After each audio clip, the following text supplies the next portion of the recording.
Welcome to the Goods from the Woods. My name is Rivers Langley. I'm Sam Harder. And I'm Carter Glasscock. And today we are so pleased to be joined once again by one of our most frequent collaborators, dear friend, hilarious comedian. It's our buddy. It's Joe Kaye. Welcome back to Disgraceland, Joe. Oh, and what a joy to be back! Right? What a treasure! It's like it never left. Most Like people it at the never gates of Disgraceland, they have to wait for a while. Joe gets let right in. I get Yeah, let right yeah. in. Yeah. I'm right in. I get to piss right in that golden toilet.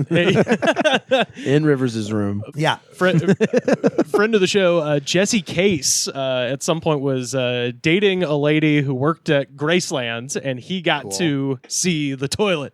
Whoa, the Wow. toilet. The toilet. Wow. That's off limits to regular folks. That's like looking at a death mask. That's how Madame Tussauds started. Yeah. Yeah. This is Princess Di's famous limo. I You sit mean, inside of it. they got the Bonnie and Clyde car that's full of Bonnie and holes Clyde at the car. Whiskey Pete's Casino on the way to Wow. Vegas. Yeah, I think it's actually on loan to the Mob Museum at the moment. But yeah, you can see such things. The burnt cinder. This is known as the littered Skinnerd plain. I've always wanted to go the there. sidewalk over there by Mobile. By mobile. Yeah, somebody died there. I show you're there right Just now. somebody. Yeah, Just yeah, somebody just gotta look died. We're But talking about River cars and Phoenix. stuff. You could- No, he yeah. died on Go the stand sidewalk up- too. yeah. Yeah, Oh. we know right where that happened. Oh, I'd go drive by there In front every of the day. Viper Room. I remember telling children that Yeah. Now on the tour, and they'd be like, "Who's River Phoenix?" And the concept of death, and just we're learning today. We're learning today, kids. my favorite is now it's reached a point where I have to be like the Joker's brother. Oh, and you have to be like right. the old school Joker, not Heath Ledger. No, you have to say The incel Joker. The new Joker. Yeah, new Joker. Joker set in the 70s. New Joker. Folie du. Now you got to take them by like fucking Aaron Carter's house or something. Who would be someone they know who just fucking died? Mac Miller or that Angus Cloud from Euphoria. That guy. Drake just sold his house, so that's the most recent LA death. So Drake's career's dead. Oh, just kidding. He's probably what gonna I'm be talking fine. about. He's gonna be so fine. Yeah. Oh yeah, absolutely. Well, But he did lose. Speaking You know of who else lost? Who is that? Jay-Z. Yeah, he did. yeah. We never heard from him again. But he didn't put out like 5 albums back to back that were good like Nas did. No, and he never will. No, he won't.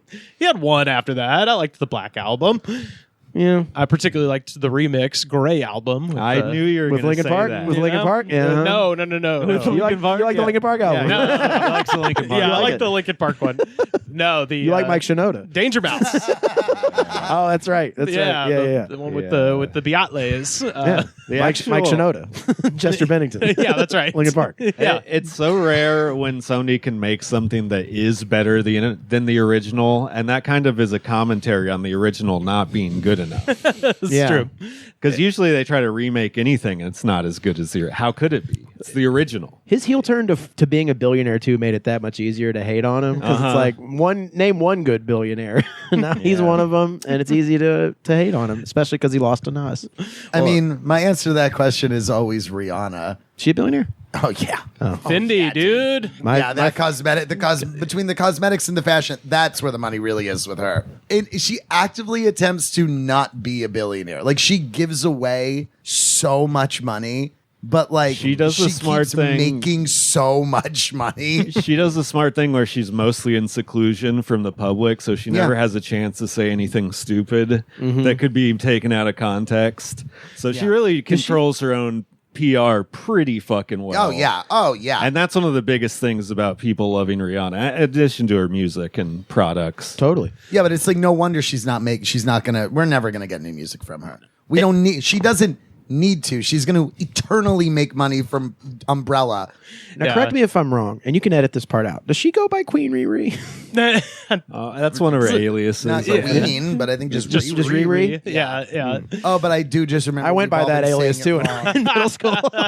We've all been saying it wrong for years. It's Rai? It's Rihanna, not Rihanna. Rihanna. Yeah. Okay. I hate that. I'm going to say It's it what the old she way. says. Like, yeah, well, she says dig it. she's the good billionaire, and that can't be I don't true. think she says she's the good billionaire. I'm saying I bet me. I bet she walks around Joe her house. Kaye. She walks around her house telling herself that all the time, all day. Is Dr. Dre that bad? He's a billionaire, right? Yeah, I heard he's bad. Is he bad?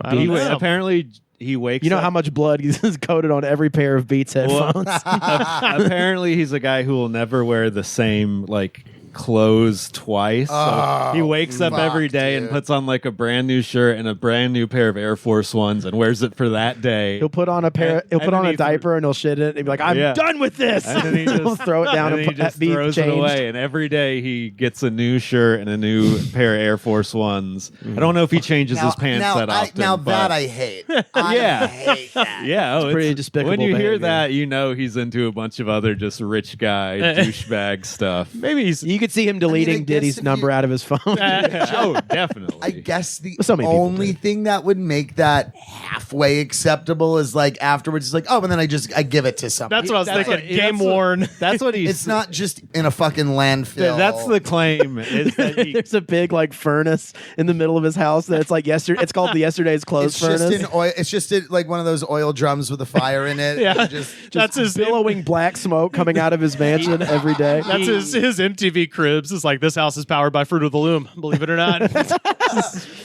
Throwing away wow. gold chains like toxic fucking shit going into the air. oh, hey guys, I didn't realize you were coming today. Come on in. This is my crib. Just people shoveling underwear into a fucking furnace. yeah. Just shit stained underwear. Chimney sweeps running about his mansion. Oh dear, no, so much work to be done. No, it's always work. he does claim that he donates them, but I don't believe it. Do you think there's a fucking room in his house where this is where his day-old clothes go to be donated later? Fuck no. No one's making that run. He drops every that shit week. on the ground and someone better pick it up within No, 5 seconds or they're out of a job. Yeah, No, definitely. it's he drops it on the ground and somebody puts it in a laundry hamper that's never seen a laundry room, and it just goes to a Buffalo Exchange. That's right. He does. That's the funny thing to think about is he has a system to throw them away. Yeah. You can't have that. You can't go through that and not have a system. I guarantee you they're being donated, but not by him. He's just chucking it away. I'm more- and some assistants I'm wondering. I'm we more of the gotta- fire barrel theory, honestly. Joe, what if me and you got different pairs of glasses every day? we're just in the pocket of Warby Parker. And as our eyes get worse, someone loses their job. These don't feel clear enough. I would like that if you guys did that. That'd be pretty cool. Taking Well, the mine are from test Claire's. every These are morning. just They're from Claire's, no. the ear piercing store. I had to bring my headshot to a thing recently because I'm a big fucking deal, Ooh. and I was wearing my glasses, just the frames. I popped the lenses out. Work. Right. Oh, so they wouldn't have a reflection. So there wouldn't be any reflection. Work. And I told Carly about that, and she looked at me like she had fucking been dating a monster for 5 years. She's like, "Who the fuck are you?" I was like, "And they just complete my look." ties the whole face together. Oh yeah. I've had friends tell me my eyes are too far set apart.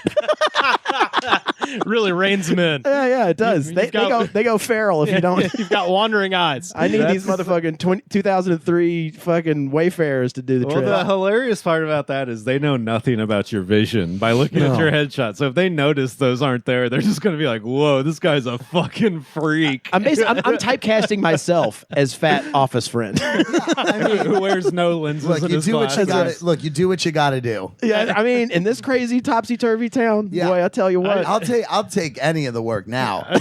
I'll take anything.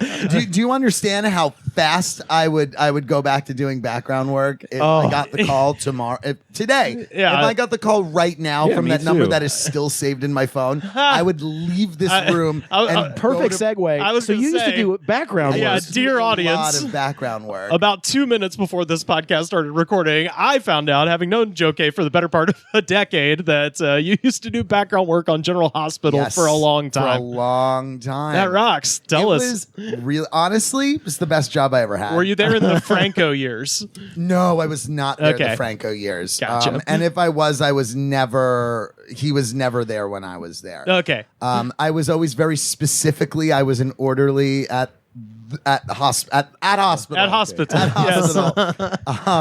And only two. Well, my first one on there, and this you're gonna laugh at this. The first background gig I ever had on there was I was a patron at a boxing gym. Okay. Me. And, at that time, I weighed about 75 pounds less. So I was just a very sickly looking 21-year-old. So you were Glass Joe. Who have never, who you think I ever put on a pair of boxing gloves? The closest thing was a sock and bopper. This is the closest thing. Had no idea what I was doing, but I showed up on time. Yes, you did. I kept my mouth shut. And I did the thing, so they called me back immediately. But we're like, we're gonna stick you somewhere else. We're not gonna. We don't We're go not to the gonna- boxing gym a lot at this hospital Well, in show. that way We're going to of be that, honest like, with you. We're not. Hey, you know what? Probably more believable. Let's put you in oversized scrubs and have you push around empty wheelchairs. Oh my god! And I did that. I think I did somewhere around over the course of 4 years. I would say about 200 episodes. I think. Wow. Jesus. Holy shit. Because sometimes I'd go in, work for 6 hours, and the storyline that I'm, in the background for gets spread out over an entire week or something. 'Cause, Wow, okay. So what years could we probably see Joe Kaye on General Hospital? I would probably say 2011 through like 2014, 2015. Wow. Okay. Okay. Doing mostly orderly stuff. I was like a patron in a bar a couple of times, but Hey, it's a tough job. But not for nothing. You gotta go that, take that, blow that some steam. one episode where I was the patron in a bar is like probably the one where you can see me the clearest, the most. So that was like pretty cool. They had you push in empty wheelchairs. Now, maybe I misunderstand how much fun you're allowed to have at a hospital, but I thought the fun of an empty wheelchair was popping your ass in there and, racing down the hall. What? Duels and stuff. No, I would always think about like the dark implications of me pushing around an empty wheelchair. Really get into character. Depending on because it was always a different floor, but it was always the same set. But it was like they decorate it ever so slightly different to convey like you're on a different floor. The nurse's station's maybe like 5 feet to the left. Like it's this out of focus person in the background. Tell is the director, deeply I'm going to traumatized. improv a line. I'm There going to improv a is line real one. quick. God, it never gets any easier. There is one. The coolest day I ever had on set was that I got to be like actively featured in a thing where like somebody was being rushed into the hospital. Okay. So I'm like part of the team that's like rolling the gurney like through the emergency We've got a bleeder! room. Yeah. It was very like that. It was very like, all right, you guys are gonna have the thing and you're gonna be running. Like we were actively running through the thing. Were you like checking shit on him or? Oh no, I was just You're just running. You're running your job. I was just a pallbearer in this situation. I was just there to pad out the 6 people they needed to be rolling a Right. fucking hospital bed like very fast. That was probably the coolest because like the scene's actually like happening. Wow. You're not just like, okay, background go. You're mostly just in the blurry part of the shot. Most of the time, Yeah. I'm just in the blurry, or I'm sitting at the nurse's station, answering phones, which is hilarious. My mom thought that was so funny. She's like, it's so funny that they would make an orderly sit and answer the phone. They're not doing that. Yeah, they don't know where to route My mom people. was a nurse for like 45 years, so like she was This watching and hospital's laugh and this laugh. and hospital's laugh. hurting for money. Yeah, Bad. yeah.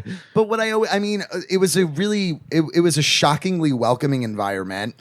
Like it was intense. It's got to be like a machine. But I was gonna say it was intense. It was a machine, and like, but if you, especially in those like your first couple of times there, if you just show up, Sure. do the shit, like the next thing you know, like the people did remember me very quickly. Like the Oh, so crew that's good. around, you'd run into. I'm sure the it's tightly knit, yeah. yeah, the same people all the time, and they're like, how you It's a lot of people start. You know what I mean? Yeah. Like, And one thing I loved is that there was one actress on the show.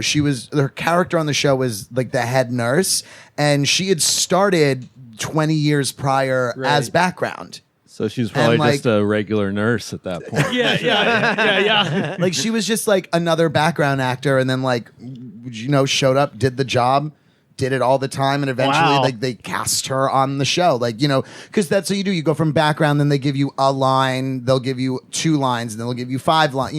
Yeah. because they do Right. need people once in a while to just kind of come in and be like the chart. Hey, we need you to Dr. go to the other room. Dr. So-and-so, you requested this? Like, or you go viral on the internet, or you are Sigourney Weaver's son. true. But the last thing I'll say is my favorite little Easter egg. Gorny I guess you could Weaver. Call it that. Gordon Weaver. Just Gorny Weaver. Sir Gordon Weaver. He's English. Wait, no, that's a great character. Sir name. Gordon Weaver. Like you think it's gonna be Sigourney Weaver, and then like you come out and you're like, I beg your pardon. I am Sir Gordon Weaver. I know nothing of aliens or some such. There are scripts everywhere on that set. Wow. Like everywhere, just out of view. There's scripts everywhere because, like you said, it's a machine. They're shooting an episode a day. Right. They and have to get out for 35-minute episode shot in 8 hours, 8 to 12 hours every day for the last 40 years. Yeah, or whatever. There all day. Yeah, depends. Sometimes I would go in. I would go in for sometimes. The shortest I was ever there for was quite literally in and out the door in 45 minutes. Sweet. Wow. Do they ever take a break, like weeks off at a time, or is it just every single day they air an episode? No, they do take like holiday breaks and stuff, and sometimes they're banking shit. Wow. But also, with that said, the cast is also so massive, and there's so many storylines that you can, like, in a day, like, bank a bunch of scenes that are gonna be in an episode 2 weeks from now, or like a month and a half from now, because so-and-so is gonna be out of town. So we're gonna bank a bunch of these scenes that we're gonna edit into future episodes. How far? I wonder how far ahead they actually write this shit. If they already know it's going to happen in a month and a half. So I As soon know as the they can fire up shooting that AI machine. From, when I was, from Definitely. shoot day to air day was about a month. Wow. But I know, like, some of these people were getting scripts that morning, and that's why there are scripts everywhere. Like, they're being flown in scripts actively on set, being like, "Oh, there was changes to these pages," and so like they're like, it was really watching professional ass fucking actors like get a new script, go okay, cool, and nail it in 2 takes. Wow. Man. Like, so that's why sometimes it does feel a little wooden, because like, oh, they literally just put these words into their skull. And they like if they can get it in a take, fantastic. Right. If they think we got it, it's like, okay, we're moving on. Wow. I mean, yeah, you want to see like a Nepo baby like falter at that like kind of crucible of like, you know what I mean? I do. And not for nothing, the way I got the job was like kind of Nepo-y. Well, because your mom works in the. Well, yeah. It's funny because so my mom's best friend at the time at work, her best friend was the producer of General Hospital. Hey, it's also so who you really, know. It was just a, hey, can you maybe get my son's headshot to the top of a pile and get him anything? Sure. So and it worked. And it did. And like, and now you're rich. But I know, now I'm rich, baby. I'm the executive producer of General Hospital. But like, they did the favor. They called me in once. They didn't have to do anything beyond that. And to be quite honest, I was surprised they asked me to come back because I thought I fucked. I was gonna ask because you said you leave quite the impression, Joe. The positive. Well, impression. in that way of that, like, oh God, they have me doing something that I like literally don't know what to do. Like it was like in that moment where like it's Alec Baldwin in that episode of 30 Rock where he's in the commercial. He's like, what do I do with my hands? I got it. Can we get a do-over there? Let's go again, can we? What? What is it? I don't like this at all. Okay, I got it. Let's go again. The pen doesn't really write. Does that matter? And I'm here today. My bad. I'm sorry. Oh, God. Okay, this is what I was going to ask you. You said a lot of the background actors get called the very next day after their first day on set. Does that speak to the volume of the quality of the actor or the volume of the low quality of the amount of people they've gotten who just can't do background acting? I mean, that's very possible. I mean, I just know, like, I was shocked when I got a call like a day or two later. Like, hey, would you want to come back next week? I think it's something. I feel like it could also be one of those things where sometimes they hire people and then they show up late and they're like, it'll be fine. They need me. And also, by the way, the pay was great. It was better than any other friend I'd ever talked to who had done like traditional background on like sitcom or movie, where it's like that 80 for 10 kind of a. Well, sure. You At were least a at the time. You were a reoccurring character, more or less. Well, I would get paid $140 per episode. That's great. Nice. So that's what, and so it doesn't matter whether I would be there for, like I said, 45 minutes, or sometimes I would be there for 8 hours. It was like I'm making $140 odd today, But you bank on day. being there. per episode. So you would film like 8 sometimes episodes in a I would fucking go day. in and work for. The best was I once worked for like 2.5 hours, and that like the scenes that I was in was spread out over 3 episodes. So for wow. 2 hours of work, I got paid like $400 bucks. It was 420. and this is in 2012. So that was before the hyperinflation of today. That's Like, right. Sure. That's nice. God, that's cool. I mean, So it- can I have that number in your phone? It sounds like an all around positive experience. Honestly, it was a great experience. I had a good time doing it, and I feel like I was spoiled with the background acting thing, because every other friend that I ever talked to that did anything on anything else was like, it was a fucking nightmare. Yeah. With, you're nothing but, and I had done other background work before, but like I did background work for Step Up 3D when I was Holy shit. and I was a featured extra in that too. That was a harrowing week. It was like the middle of August. We were in a warehouse in Brooklyn, and like it was like the whole finale. Who's in that movie? Nick Cannon? Is that Nick Cannon, or is that the one with Oh, what's her name? Did you ever see the movie You're Next? The horror movie You're Next? Yes. The lead in that, the lady in that. I know what she looks like. I But I couldn't tell can you her also name. tell you that featured as one of the judges of the final dance contest was Michael Jackson's choreographer, Hi-Hat. And I stood right next to her for a good chunk of one of the days. And I'll tell you, delightful lady. Wow. She was very, very nice. I've never seen this movie, but just reading the cast off of Wikipedia, Rick Malambri as Luke Catcher, the leader of the House of Pirates. Oh, I thought you were talking about You're Next. No, this Step Up 3D. It was like an international dance contest. Okay. And, so it was like the House of. I was featured in the House of Germany. Well, House of Gemini. Yeah, Germany. So it was like mostly countries and stuff, but then like the two main ones were I think the Pirates and the Ninjas. Okay. Well, there's I wanna also say- the Little Like Pirates one too. of the worst things I've ever heard of. I don't want to offend your acting career. No. Buddy, it was a nightmare. It was a nightmare of a week. It was a 4-day Was shoot. it a nightmare of a when it came out? Was it also a nightmare of a pretty like? I mean, there's the no dance way this was sequences were good. pretty cool. Sure.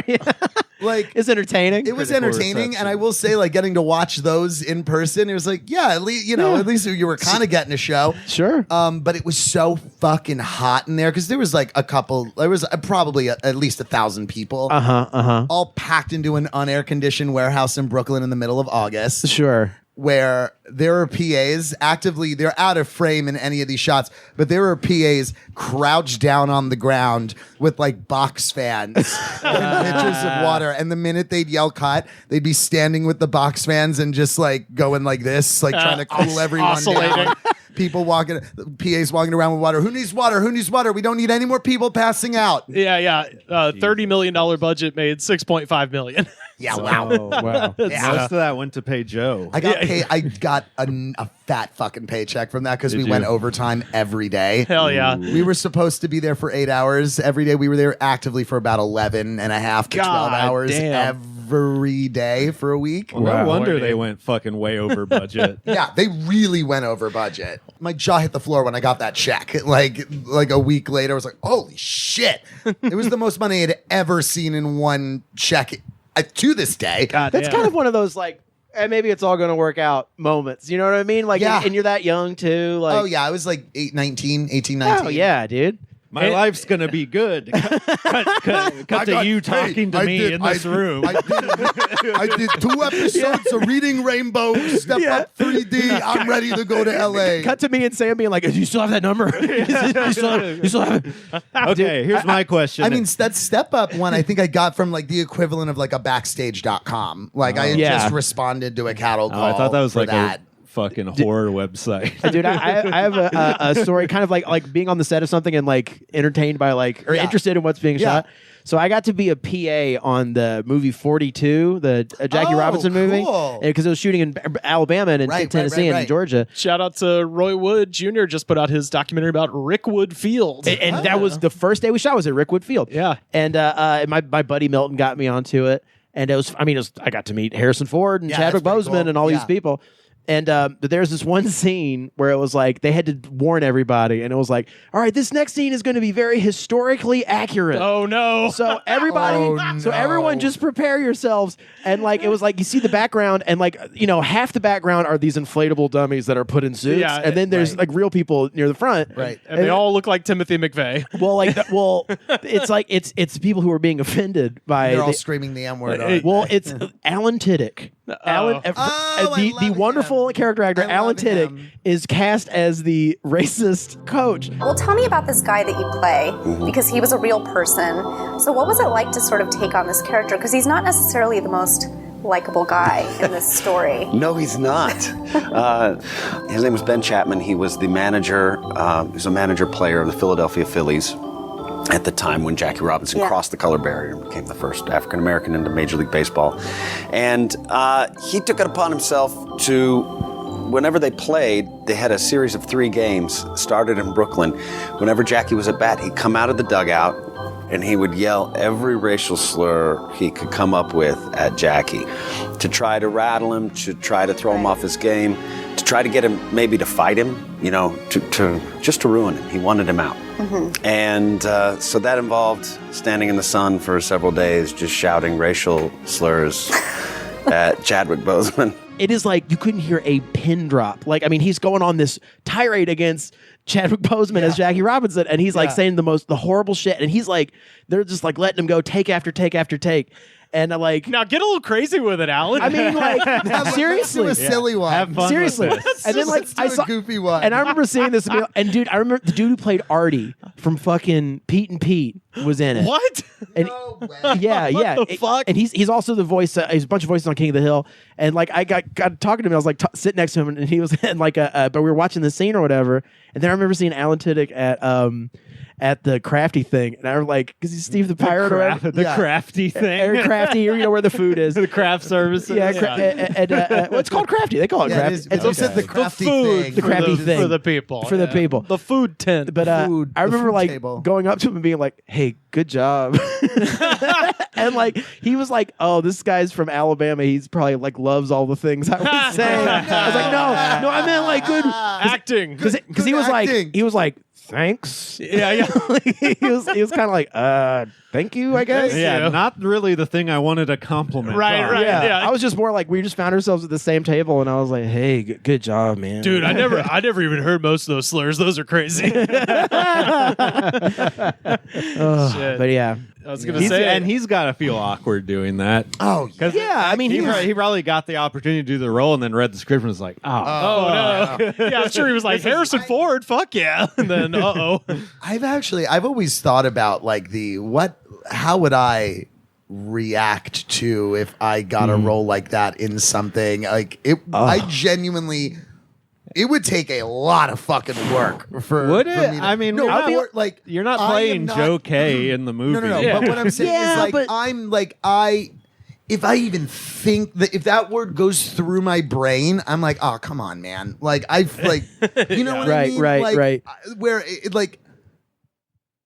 I do not have the ability to say it out loud. I've never said. The check would have to be fat. It would have It would have to be so. The check would have to be so fat, and like B, I would have to have a lot of conversations with black people to be like, what am I gonna do? We're in how Hollywood. do They I would all do, say like- do it. I've shot an audition for a guy where it was a role like that, and like it was, and like he had to say it a bunch, and I like. Especially if that's in the audition script. In the Oh my god! In my apartment, and he had to like yell it. And I'm like, dude, like like the walls are pretty. Yeah, thick. yeah. I mean, like it was like it'd have to be so emotionally constipating because you're like, all right, well, it's not me But I kind of just hope like I do well enough to where my agent and the people like it, but I don't get it because I don't want to be known as that person. By the time you get to set and you're actually shooting the thing, Right. I'd like to think by then I would have conquered whatever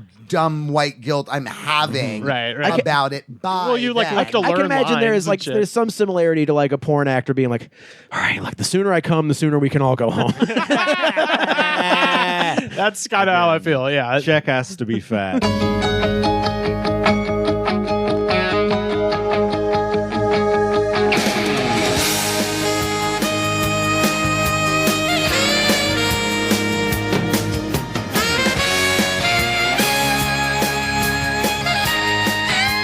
Speaking of Hollywood, been here 13 years, folks, and I finally did something I've never done before, which is go to the damn Magic Castle. Oh, buddy. Yeah, Yes, dude. so for people listening, if you don't know, there's a haunted house in Los Angeles filled with magicians.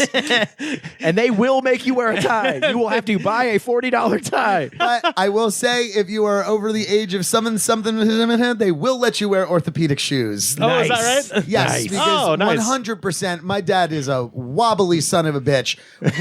He's not getting in dress shoes anymore. That time is behind him. Sure. But he wore his black orthopedics. Okay, yeah. So Okay. at least That they counts. were. Yeah, it counts. Hell yeah. Like, we were like, oh, is this okay? And the guy's like, yeah, what? Like, he's watching this old man like fucking wobble his way up to the front. Not shiny enough. And in my head, I'm thinking, I'm like, oh God, I hope they don't give him shit for his shoes. I'm like, Oh, yeah. old man. They're not going to be like, not like hey. an actual club. It's Yeah, not like right, a yeah. fucking fancy cigar bar. Oh, they get fancy with it in it's there. a real club. It's very Plus, fucking we got fancy. it. Oh yeah, I meant yeah. like the only nightclub. reason. Yeah, no, I know what you meant. Yeah. We got it. The only reason we got to go was because. Do you know Alex Mandelberg? Yeah, of course. yeah, Yeah. friend of the show. Magician. Former child magician. Yes. Boy, yeah, he has one of those great Hollywood What a backgrounds. story. Yeah. Oh, yeah. like child magician, actor, stand up, flies planes. Yeah. Yeah. He's doing it all. Yeah, I love like the attitude too. I was like, yeah, it's exactly what your agent will tell you about some shit like that. So we went last Thursday, and they have a. So you had to get invite only. So who invited you? So, Yeah. so I have a couple of friends that I grew up with in Alabama who now live in Seattle, and they were in town for Monster Palooza, which fun. is the monster makeup convention in Pasadena. So fun. And they wanted to go, so they stayed. The little side door into the Magic Castle is staying at the motel, which, Yeah. by the way, has free unlimited ice cream and soda. You can just Wow. fucking go. hotel? Yeah, I went to the horror con. I dressed up as your fucking mom. Oh, damn. And that could be anyone who's watching the Patreon. It's like point into the camera. That's why you subscribe to the Patreon. Uh-huh. Let's That's have right. your mother Yeah. diss. Have your mom absolutely get her back blown out by saying, Get obliterated. But they have inside of the Magic Castle like a giant theater. That's where you see the Right. main show. And then once you're done with the main show, every nook and cranny of this house has a magician just waiting to just blow your mind. It's just like, fuck me up, magic. And you How just was wander the main around. stage show? I've never seen the main stage So show. I'm happy Usually that pretty awesome, this, yeah. we kind of were talking about Hollywood here just a minute ago. We had a celebrity magician, Oh. and it was none other than Christopher Hart. Okay. You guys know Christopher Hart, AKA what? AKA. the hand who plays the thing in Addams Family. Whoa, so he was old. He's not. I mean, Silver Fox. Nice. He's So the one in the movie. If he was 18 at time of filming Addams Family. Let's for the sake of argument. So he's literally like David Duchovny in Zoolander. Like, Yes, he keeps it in the fucking Straight up, because he is also the hand from the movie Idle Hands, starring The Offspring. he is for real a hand model. He is a hand magician. That character, David Duchovny's character, is based off of this guy. Yeah, Christopher Hart, and he's Canadian like David Duchovny. Wow, Yeah. and he's a sex addict like David Duchovny. Oh wait, David Duchovny's American. Never mind. Sorry. I wanted to believe that he was I wanted to believe. He's not a Well sex done. addict. It's cocaine. Boy. Yeah. But as Rivers discovered, the truth is out there. That's right. And the truth is he's not Canadian. Yeah, nor is he a sex addict. But this You can't guy, be if you're a hand model. You're gonna be right. you know what I mean? You're gonna be doing hand stuff. $500 no in the valley. fisting. Absolutely no fisting. I can't bruise ladies. these knuckles. Yeah. He's all about sex of the mind. Christopher Hart is a big. Yeah. His erogenous zone is the brain. Well, yeah. Well, he had a whole thing where his hand was magician. He had a whole thing where his hand was feeling him up. So he was like it was like it was like an idle hands thing where it was like kind of he's holding up a thing, like a sheet, and then there's a hand coming through it, like feeling on his titties and stuff. That's funny. And it was awesome. I love that. I bet like if you're famous as Thing. Or if you're just like looking at your hands, you're like, what else can I do with my hands? Right. Sleight of hand. Like, you know what I mean? Like, was he like a magician before He that? was. Okay, That's why they hired him. If I had to guess, I would say somebody who produces that movie went, because I get the impression he's probably been at the Magic Castle for fucking ever. Right. Yeah. I could totally see whoever produced Addams Family being like, there's our guy, like kind of a thing. So besides groping himself, what else did he do? Jack off. A lot of. They locked the doors. But the penis was detached, like the thing. Yeah. It was a King Missile situation. Louis C.K. everybody. It's a disembodied cock like on a table, and every time he goes to touch it, just goes like. Right, it keeps running away from him, and he keeps going. Yeah, it's making a weird noise. Like it goes flaccid to avoid him grabbing. You're like, man, These are good bits. I mean, was it some like Tito Puente songs playing in the background? Like, no, it was fun at the end of his act. They closed the curtain and it went bottom, and he stuck his hand out and went. That's nice. And that was like, besides the introduction, that was the one nod to it. And that's where my drunk ass would have stood up and been like, yeah! Oh, yeah. Dude, because you've been, right? I've been twice. I've been twice. Kind of back to back, too, which is of another funny story. But, like, you get drunk at the Magic Castle. Like, that is, they pump you full of booze. Yeah, they do. Yeah. Somebody told me some of the drunkest people they've ever seen was at the Magic Castle. Oh, hell yeah. And... Rivers, did you eat? You have to eat, right? Oh, food's pretty good. Okay. Oh my God, yeah. So when you go with somebody who's a member, you don't have to. You don't have to have the do meal. the meal and see them. Right. Like both times I was there, we were just seeing all of like the side rooms and the basement and Sure. bars, and we did get food because there is like not the main dining hall, but there is like a smaller bar side tables to eat at. So we got I food saw the there. Con Man show down there. Yeah.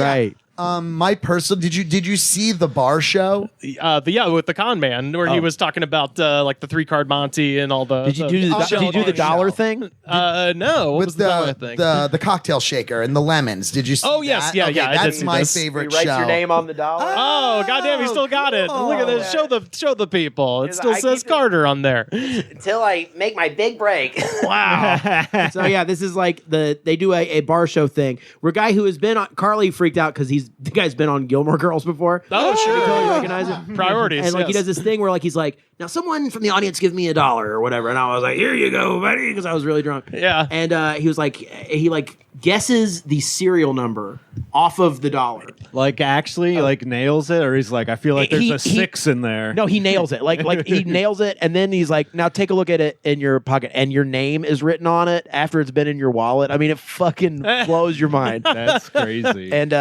yeah, so I hold on to my Magic Castle dollar. Now, for sure. when that guy made 3 fucking lemons appear out of like a tiny glass, I was like, what is happening? Yeah. No, my absolute favorite part, though, and this, I think the assembled crew here can relate to this. They had a section that was labeled Magic Open Mic, and Oh, dear. there was a man down there whose if we were playing D&D, his charisma would be a 0 roll. It was amazing. I just the human embodiment of a nat 1. Oh my god. His magic was great. His presentation was fucking the most. It was like a slightly excited chemistry teacher where he was just like, as we move through the universe, we are following a string. At least we think we're following a string, but really, we're following 2 strings. Or is it 3? Or is it 4? Or is it 1? Like, he's just doing this, like, monotone ass act out where he's, the pablum of magic, I think. It was kind of amazing because he was good at it, but also I was like, man, you need an assistant or somebody to, like, Did you hang out with Irma? Irma. my favorite. Irma fucking got mad at me for requesting. Irma, by the way, there's a ghost piano that you player sit next to, piano. Right, yeah. and you request songs. And I was trying to think of because there was some asshole sitting right next to us Part of the fun is trying to stump Irma. Yeah. Like, coming up with something where you're like, there's no way. Right. Yeah. That you know how to play, Beethoven's Ninth or something. Well, so I did stump Irma, but before that, of course you did. You know every song that's ever been recorded. It wasn't that obscure. It was the #1 song in 2004. But there was a guy sitting right behind us who kept going. Bohemian Rhapsody, requesting straight up like 7-minute long songs. He did that. He did Layla. It was like all 7-minute songs. So finally I went Outcast, Roses, and she fucking hammered the keyboard a bunch and like wouldn't play it. And I was like, that's a piano song. Did you tip her? She flapped the birdcage and I put a thing in, and then she fucking took another Now, request how much from is that Dickhead. thing? $1, I don't know. Whatever was in my shit. $1, Really? It's that hard to look this shit up on an iPad, Irma? Yeah, I was gonna say, like, you're mostly just donating more to fucking. I mean, the whole thing is kind of a tourist trap, but a very fun, an amazing charming tourist trap. I don't know if I would necessarily. I mean, at least the way that I've experienced it, I'm like, you can't. The way that we experienced it, a tourist couldn't experience it the way. Yeah, that's true. That's true. Because like, you don't have to spend a titload of money to go eat food and watch a big. Right. Half of the fun that I've experienced is just like, okay, you're in now. Just go walk around.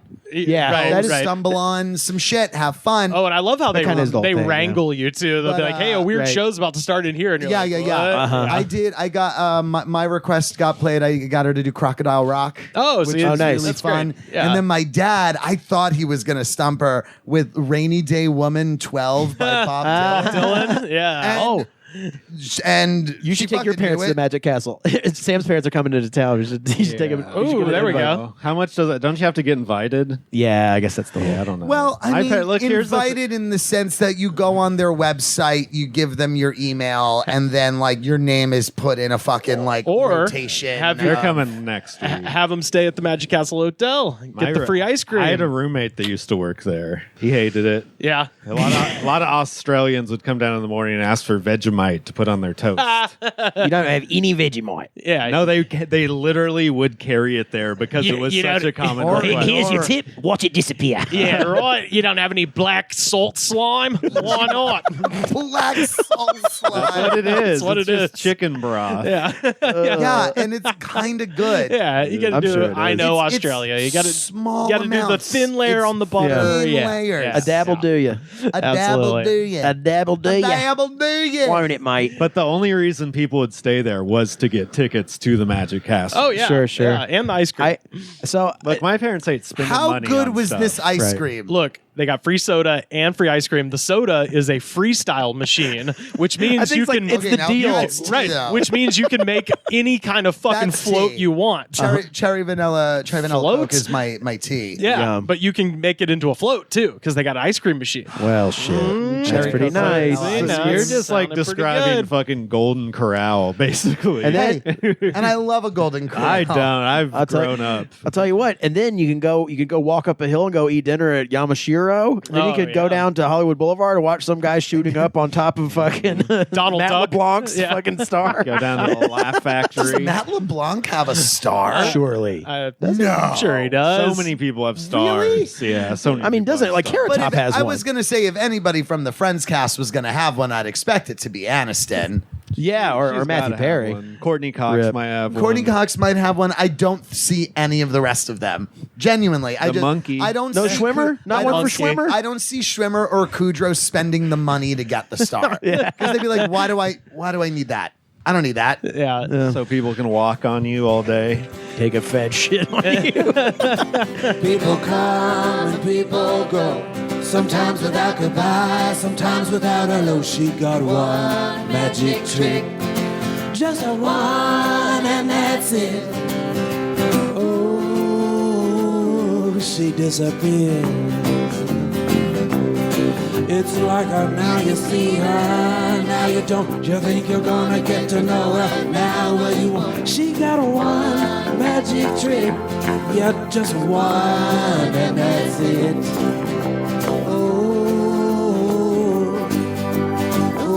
Oh, as she disappeared. So I've got our ungodly concoction. Oh yeah, the production value of this show has skyrocketed. Oh yeah, we got a slider, folks. Yeah. Well, so listen, in 1938, fishermen off the coast of South Africa caught a coelacanth. That was a fish that they thought had gone extinct in the Cretaceous period. And friends, we've got a coelacanth situation here today because I found a fish that everybody assumed is gone. And of course, I am talking about CRUNK energy. Yeah, take it all the way back to 2002. What is the expiration date on this thing? This is not the same thing. Holy shit, dude. What he sold was CRUNK juice. Oh no, this is it. Did they rebrand it? This is it. I got the whole lowdown on the CRUNK. From the windows to the wall, it did the work. I kind of think this one might be good. Oh yeah, I'm positive it's good. I think this might actually be pretty good. It's got actual Mango sugar in peach. it. I don't know. I like anything that says ashwagandha on it. Oh, dude, did you see what else it's got in there? White willow, ginseng. You're gonna hit a funny one. and skullcap. Skullcap, and the one that's not on the kind of mushroom. Yeah, it's a mushroom. Yeah, it's a mushroom, and the one that's not on the can but is on the website, horny goatweed in there as well. Okay, So okay. this is a boner now, pill I'm drink. telling you, this man is trying to kill me. I feel like at this point, you specifically save the most the things that are going to wreck a human body, specifically for when I'm here. I'm such a glutton for abuse. I'm like, oh, this one, this mango tastes so. Don't get me wrong. It's for content, it's hilarious, and I'm glad there's multiple episodes of this show out there with me having full physical and mental breakdowns. Okay, and after we try this, we are going to call 1-877-WE-CRUNK. We absolutely are going to call that. I think they just read the website to you, probably. Good. We gotta fucking see what it is. This is Denise from 1-877-WE-CRUNK. If it could be good, it could be good Patreon uncut content. We'll see. Has anyone here ever called the Hall & Oates emergency hotline? No. Emergency. Is that a real hotline? Really? It's a real number. They created it. I want to say it was like 14, 15 years ago. It's still active. I have it in my phone. Okay. You call it up and it's like, you have reached the Hall & Oates emergency hotline. To hear private eyes, press 1. To hear you make my dreams come true. Oh, press that 2. rules. To hear man eater, press 3. And it's like there's like 4 or 5 options. Then you literally just hit the button and it just plays the song. And when it's done, it hangs up. What a service. Oh shit! What do we got? 196 milligrams of caffeine. Everybody. This looks like beer. Yeah, it does look like beer. Okay, it doesn't. Well, all right. Cheers. It smells like alcoholic peach rings. Yeah. Cheers, I was everybody. gonna say like kombucha peach rings. All right, let's see. It's fine. Oh yeah, that's fine. It's weirdly It gets sour at the end. Yeah, I don't like that. I will say I appreciate that it doesn't taste like fake peach. Right, yeah. Sure. Like it's got like an actual peach flavor. With all of the nonsense they've got in here, they are seemingly angling for more of the hippie side of energy drinks because they've got all the herbs and bullshit and, Yeah, the skull cap. And horny goatweed. Yeah. We're in the fucking hate in 1997 with the word ashwagandha. Yeah. That's something my aunt would have been like, yeah, have you taken your ashwagandha? Get your It's good for your eyelashes. get your goddamn crop top hypnagogic fucking St. John's Wort. I've certainly had worse than this. Yeah, for sure. It doesn't. I don't know. It's kind of creamy in a disgusting way. But yeah, that might be the skull cap. So I found this at a gas station in rural Lee County, Alabama. Mine, but I wanted the and I lift. Mailed it to myself. That gas station is also where I found the CRUNK that I had back in February of 2021. Corona Diaries 120. I drank a solo CRUNK with Sam Harder on the phone from California. And I remember it well. We all do. It was on the spreadsheet that Paul in the UK made for us. So shout out to Paul. That's how I know. It's really it takes a village to raise a child, and that is this. The child is this podcast. Oh yeah.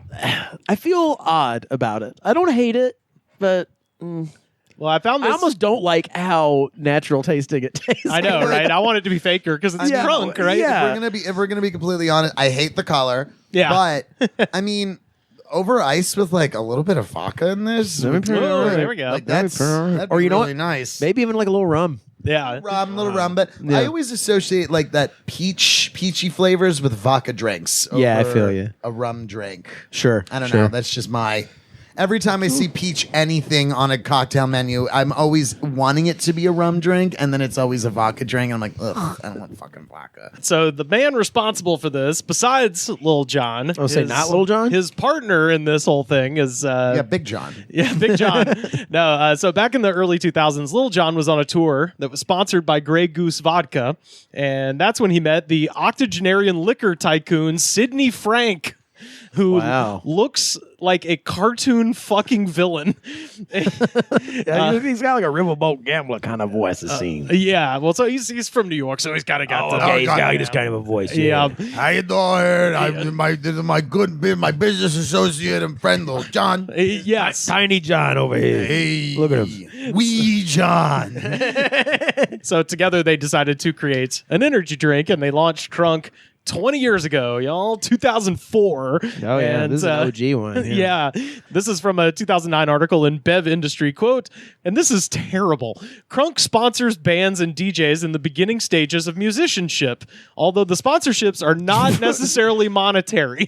The AI is showing on that. The beginning stages of musicianship. Well, this is from 2009, so this is just a bad copywriter. But you're developing the beginning stages of musicianship. But the point is, they're not paying them. They're just giving them free drinks. They're giving them free CRUNK and an opportunity to perform in front of a CRUNK banner and free T-shirts to throw out at their shows. Wow, and sounds like a good deal. Is it?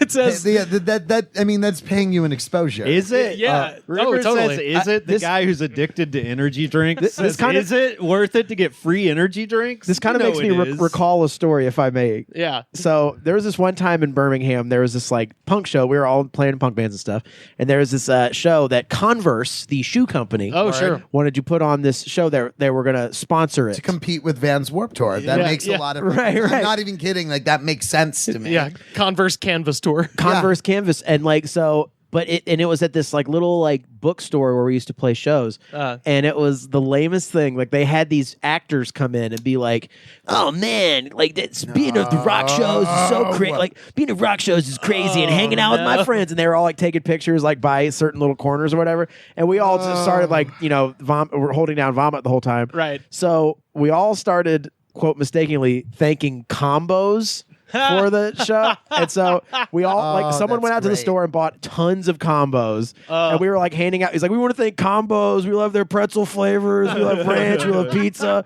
I remember my friend put a bunch of combos on his drum and just smacked them, and they went fucking everywhere.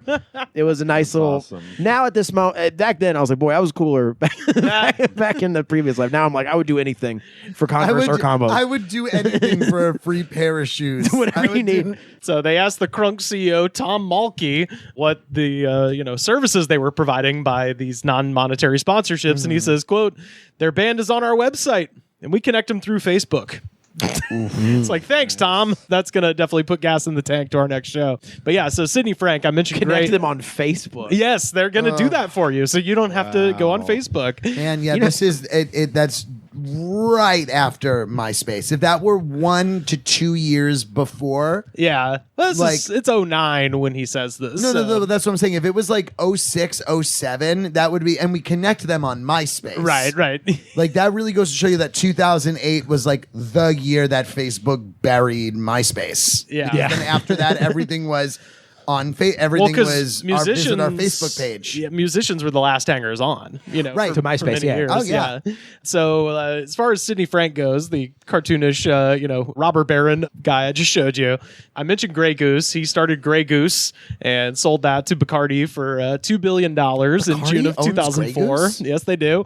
And before that, his company, Sidney Frank Importing, secured the exclusive importing rights to Jägermeister in 1973. Wow. So Sidney increased the obscure German liqueurs appeal by developing a special tap machine that brought the undrinkable black licorice flavor swill down to an icy 5 degrees. So he's the guy who invented the Jaeger machine. I think Jägermeister is a very underrated liquor. But it has to be very cold. or just mixed in with the right cocktail. Oh, okay, yeah, sure. Like you use it as like Pineapple the juice. second. Well, it's funny that you say that because there is a drink out there called the Jaegerita, and I love that thing. Oh no, so much. that sounds like something I'd come up It's with. delicious. Okay. It's a margarita. You, instead of doing tequila, you have like 1.5 ounces of Jaeger. You have the triple sec, the lime juice and whatever. And what is the active tasting note in Jaeger? Licorice. Like minty licorice. No, Yeah. licorice. It's anise. Yeah. It's like it's definitely like that. It's anise and fennel and Satan's fucking spit in there.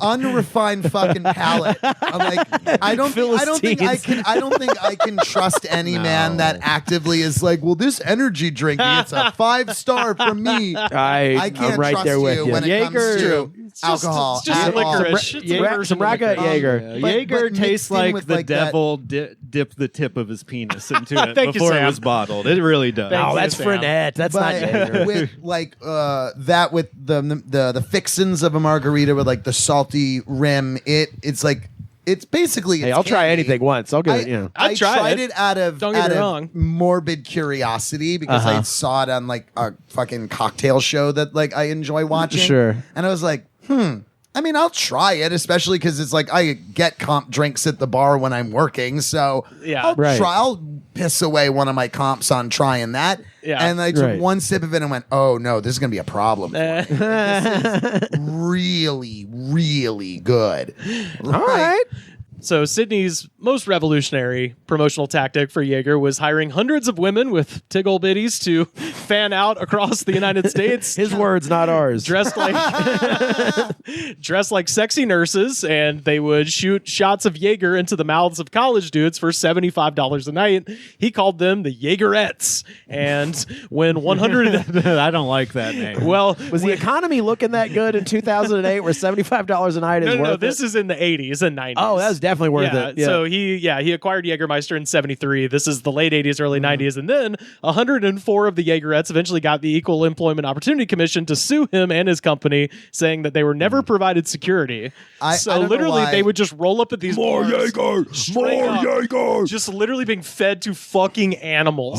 Oh, more Jaeger! Yeah, so they all got fucking groped. Will you Like, be my girlfriend? Every time you keep saying like 104 of them all got, I keep expecting you to be like, and 104 of them all got chlamydia, and they all got sepsis, like they all got some sort of awful fucking disease. My daddy had girlfriend and friend. I want a girlfriend too. That is what we were talking about. Is like, and they like I said, they never had security. They said in one of the documents that I read that they rolled up at one place and were like, "Hey, you're here for the fucking wet t-shirt contest?" Like, no, I'm here to hand out liquor.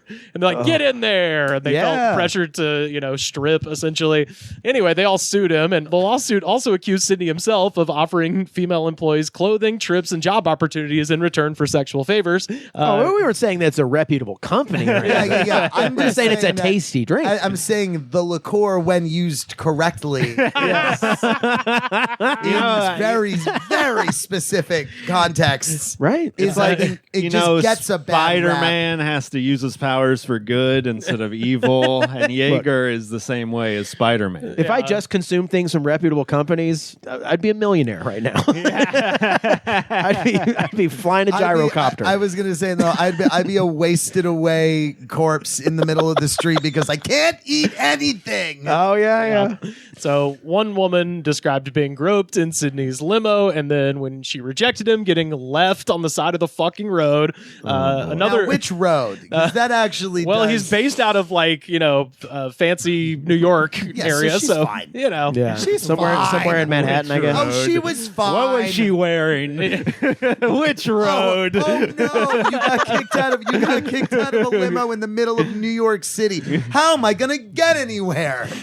So Hail Cav. another woman described a dinner party Sydney gave for employees in Georgetown, South Carolina, Sydney was dressed only in pajamas. She said that she tried to, quote, touch you, kiss you, and hug you. He's like those girls that wear Cookie Monster pajamas to school. Like he's got that energy. Oh, I think it's just like girls raised by their grandmothers. You know what I'm talking about. I think it's just feral fucking Hugh Hefner energy of just an old crazy man. You're my sexy little baby. Straight up. My sexy little baby, and the doors are locked. Look at my Jaegerettes. Yeah, my Jaegerettes, my beautiful little Jaegerettes. Look here, I sat in gum. Oh, wait, it's my balls.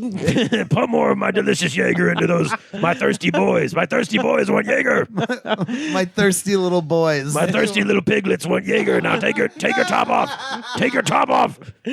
Sydney does a monster. Thirsty little piglet. Give the piglets the Jaeger. Now take your top off. If you don't take your top off, I will drop you off on the corner here in Manhattan. So Sydney and the company settled the lawsuit for $2.6 million, and then he denied all wrongdoing, saying it was ridiculous. He said of the claims. It was ridiculous. Yeah.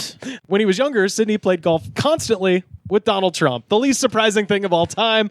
Wow. But I found this even funnier because as he got older and couldn't physically play anymore, he hired 4 hot young golf pros to whack balls for his amusement while he sat in the golf cart attached to a You make them dress like a defibrillator. baby. You lock the doors. Yeah. This is how you build an empire. Yeah. You pump the pig. Go. Whack your balls. Wow. I've talked to Sydney. He's a wonderful man. He knows everything there is to know about the alcohol business. CRUNK Energy is a great drink. It's a great drink. They're great people who work at the CRUNK Energy drink. He would always watch them with the cigar clenched in his mouth. So he's literally hooked up to a defibrillator and just I swear. More evil. More evil. Again, look at this man. I need to ask you right now, at any point in this story, does Robert Durst come up at all? Because I feel like The burping. the burp. have you seen part 2? Anything? I haven't seen part 2 yet. haven't seen it yet. Every time he makes a call to somebody from prison, it's the funniest goddamn Yeah, thing. hi. You're like, Yeah, hi, Andrew. Hi. No. It's like, this is a collect call from Bob. Yeah, hi, Andrew. Hi. Hi, it's Bob. Steven, it's Bob. I just like a golf player that's, also a cuck. It's just, you can do it now better than me. He'll hit those balls. Hey, can you make it hit the ball for me? Look at him go. I taught Sydney everything he knows. Unsurprisingly, Sidney Frank died of cardiac arrest 2 years after developing CRUNK. His heart exploded 45,000 feet above the Central Valley on a private plane. He was 86 years old. Well, at least he learned his lesson. It's like it doesn't sound like he learned shit. Sidney Frank Importing Company was bought out by Jägermeister itself and changed its name to Mast Jägermeister US in 2015. Solvay Acquisitions, based out of Twinsburg, Ohio, acquired CRUNK in 2017. And they announced at the time that Little John would stay on as the chief brand advisor, but it's unclear as to whether or not he's still involved with the company. I legitimately cannot When figure questioned it out. about it, he replied, Yeah. Okay. Yeah. Okay, yeah. I know Little John. He's a good guy. So, Okay. In the grand tradition of this segment, it's like energy drink CEOs are always fucking evil, but in this case, like he looks the fucking part. I mean, that's some Who Framed Roger Rabbit. Straight up. They're mostly like losers with like fax machines in their car, but this guy is like crypto bros usually. Yeah. This is an actual villain. Yeah, He's got a super medal. villain. I was Rivers. The next thing out of my mouth was going to be he has a fucking like war generals. no shit. That is just a thing he made for himself. It's like the Jaeger logo. Have my sexy babies fill my piglets with Jaeger. Go forth, my tiggle bitty widdies. Not tig enough. Not tig enough. Let me see the biddies. Not tig enough. Feed my piglets. Unleash the biddies. There are scores of piglets waiting for my delicious Jaeger juice. Pigs love biddies. Hey, doll, do me a favor. Can you take out the puppies, please? I told Sydney, I said, you make sure the biddies are tigged. I've told him a million times out on the golf course. I have a real love-hate with your Donald Trump impression. Very fun. That's very fun. Well, hopefully, after he's been put away, I'll be the 89th person in the world who does a Donald Trump impression. Okay, so I have called the 1877 We CRUNK number. Oh, good. Oh, nice. There is some stuff instructing you to go to the website and stuff, but we do have the opportunity to leave a message for them. Okay. So Oh. here's my idea. Okay. Joe, you run a comedy show. Oh, what do no. comedy shows need? No. They need advertising. I'm not doing So this. you can call them, and I think right now we He can leave a literally message. runs a podcast He's with a fucking- segment about energy He's drinks. fucking Right. so, but they'll know that it's a fucking trick if we do it. If you do it and be like, "Yo, I'm fucking gay. It's June." My show, I run a comedy show, and if you don't sponsor me, you have to do what I say. Yeah. Okay, I will say I hate prank calls. And okay. I get too much anxiety about it. Well, you're just leaving a message. No one's. I'm telling you, it will not work with me at the helm because my brain will be like, "Oh, what do you say? What are words?" Like I will. And also on this show, not. despite infusing people with toxic beverages, we also respect people's boundaries. I've never been. Like, I'm totally good with at you on that. doing is Totally like, with you on that. The prank message or the prank call or like it's just I got Okay, Rivers will do it for you. We'll advertise the goods from the woods and then be like, This is General Biddies. Yeah, yeah. I am dead. Who said this? I am dead. I am dead now. General Biddies. General I am Biddies. dead. May they be big and may they pump my piglets with delicious juice. But yeah, I'm giving that 2 stars. It's 2 out of fine. 5? It's fine. Wouldn't 2 out of 2 is poor. 2 out of 5 is I'd poor. say I 2.5. I think it's perfectly middle of the road. Yeah, I gave I'd a say- similar score to the sour apple one. I think back in the day. I'll have to go back and listen to 2. confirm. I'll also 2.5 say is Oh, fair. 2.5 is what I'm going with. It also could be just another case, and I think this is with most energy drinks. If it is frigidly ice cold, Sure. it's so much better. Yes, yeah, that That's getting a little like I could see if that was really cold, it maybe can go up to a 3. The Yeah. first 2 sips would be great. Yes. Yeah, But I could after get it that- down Or like faster. like I do like I'll drink like a third can of like a mango monster and then I'll stick it in the freezer for like 10 minutes and then I'll come back to it Yeah. and it's like that mango monster crowning it achievement. really is. I do genuinely believe I think it's the best energy drink think on the market. Stuff that's mango flavored is kind of unfair because I love all things that are mango flavored. This one's it's also this got, one's the like, next level. genuine like you open the can you're like, oh, there's fruit pulp in here. Like you're like, oh, there's fucking shreds of something in there, so I'm gonna go ahead and material. assume it is quite literally mango puree, which is why it actually tastes like a fucking mango. Yeah, It's brain worms. RFK brainworms. yeah. Well, I'd rather have brain worms than brain leak from the Wi-Fi.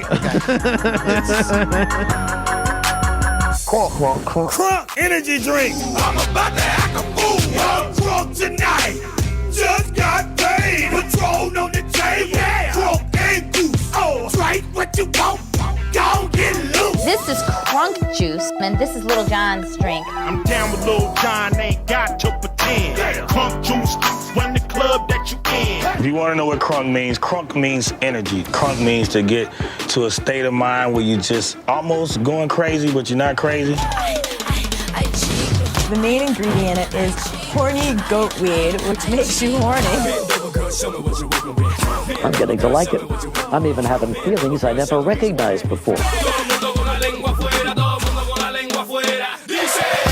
a crunk. Hold on, wait a minute. If you want to get crunk, like Lil Jon, and say, yeah! Yeah, sorry, we get crunk up in here. Little John sends me crunk juice. I like to drink. CRUNK juice. Got my crunk juice, Start out my day with a couple of those. It's going down tonight. Crunk juice got me feeling right.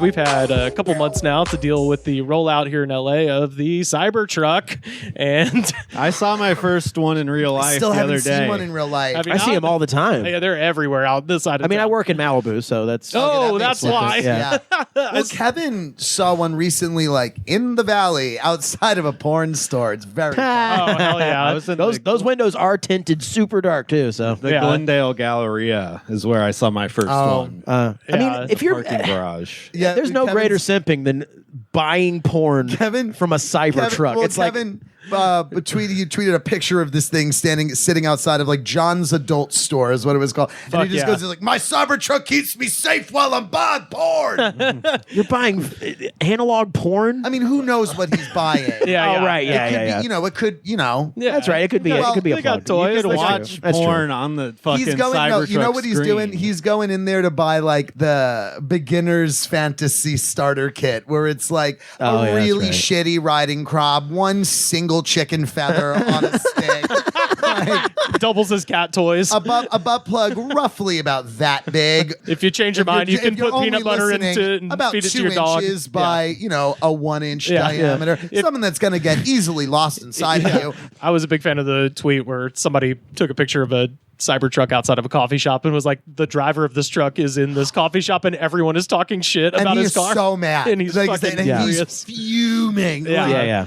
Doing the status shit. No clothes you buy are gonna make you cool. No fucking shoes you buy. No car. No house. Yeah. If you're fucking lame, you're lame for life. There's no change in that. So I guess in that respect, if you like it, then get it. Like if you like it and you want it, then get it. But like it's a drop in the bucket. But like you can't be mad when people roast you for the thing. Like you have because you're lame. Like you can. Well, I mean, if we're gonna equate it to something that like isn't really lame, just like people's fashion choices. Like some people like weird, loud fucking fashion, and people will actively on the street look at their friend and be like, "Look at this fucking asshole and this dumb hat or this dumb shirt or whatever." But it's like, yeah, okay, but like putting on the crazy thing, someone's gonna look at this and say, you look fucking lame. When I put on this fucking like same pattern piece, I know there's some like high schoolers that'll look at this lame old guy trying to look cool, but I'm like, I feel fucking awesome. This is an immaculate get up. Thank you. This is but not like it's the like I just know when you, especially when you're like older, you throw on anything that's fashionable and someone's gonna what I'm saying is like anything that you can perceive as like, oh, that's a really cool thing. Right. Someone's gonna make fun of you for it, whether to your face or behind your back, who knows?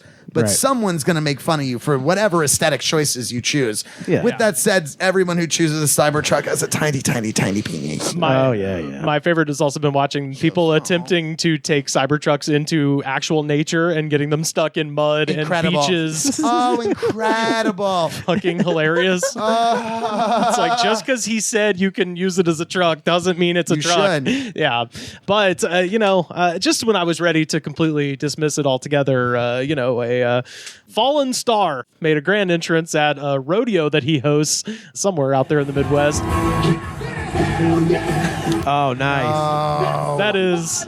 God, what a confusing brand he has. That is Kid Rock. What a confusing brand. He is in a Cybertruck that's been painted to resemble the General Lee from the 40-year-old television program I was going to say that. I was going to say, is that a Dukes of Hazzard Cybertruck? Absolutely, it is. And Kid Rock also happens to own an actual replica of the General Lee. Of course, he fucking does. Also, keep in mind he's from the suburbs of Detroit, in Michigan. Is he really? He's from a fucking like. I might have an interesting article here about Kid Rock because I got curious. I was like, "Oh, what's Kid Rock?" He's from exorbitant wealth. Like, no way. Absolutely, he is. Oh yeah. I should add about that Cybertruck video. In that video, you can't see it, but the General Lee Cybertruck is being driven by none other than Bo Duke himself, John Schneider. So that's right. Are you excited about this rodeo, y'all? Pretty accurate. Got the guy from Dukes of Hazzard and Kid Rock. Isn't that fucking cool? Yeah. So confusing. We got Kid Rock performing his hit song from 21 years ago. That's right. Shania Twain will not be here. Hell yeah. At his own rodeo, Shania apparently. will not be in attendance. No. He's going to have some drunk blonde woman come on stage and sing her part. Rodeo. I went to the rodeo. Nashville hopeful. I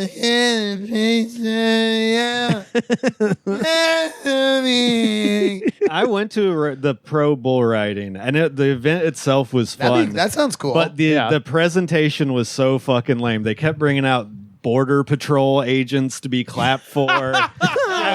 God. At one point, they had Border Patrol rappel from the fucking rafters to like show how cool they are. God, what the fuck? Yeah, it's sponsored by the Border Patrol. ICE is, it's the PBR-ICE. So it's like built in to be like, hey, do you hate illegals? Well, you're gonna love this sport. You're gonna love the rodeo. Wild, also, now they have to deal with all the best riders, either Brazilian or black. Right. So they're going through that sort of era right now. Did he lose a bunch of endorsements from Bud Light after he shot up the can? I think he went back to drinking it instantly. They knew it was a publicity stunt. Oh yeah, good. They can talk out both sides of their fucking mouths over there. Absolutely. Oh yeah, they're a sure. big company. It doesn't matter. He was wasting bullets on a fucking 12 rack of Bud Light. Fucking loser. Fucking idiot. Well, so I saw this video and I was like, okay, I'm looking to let's see what Kid Rock's up to. And they just put out a great profile on Kid Rock in Rolling Stone magazine. Oh, wow. From David Peisner. And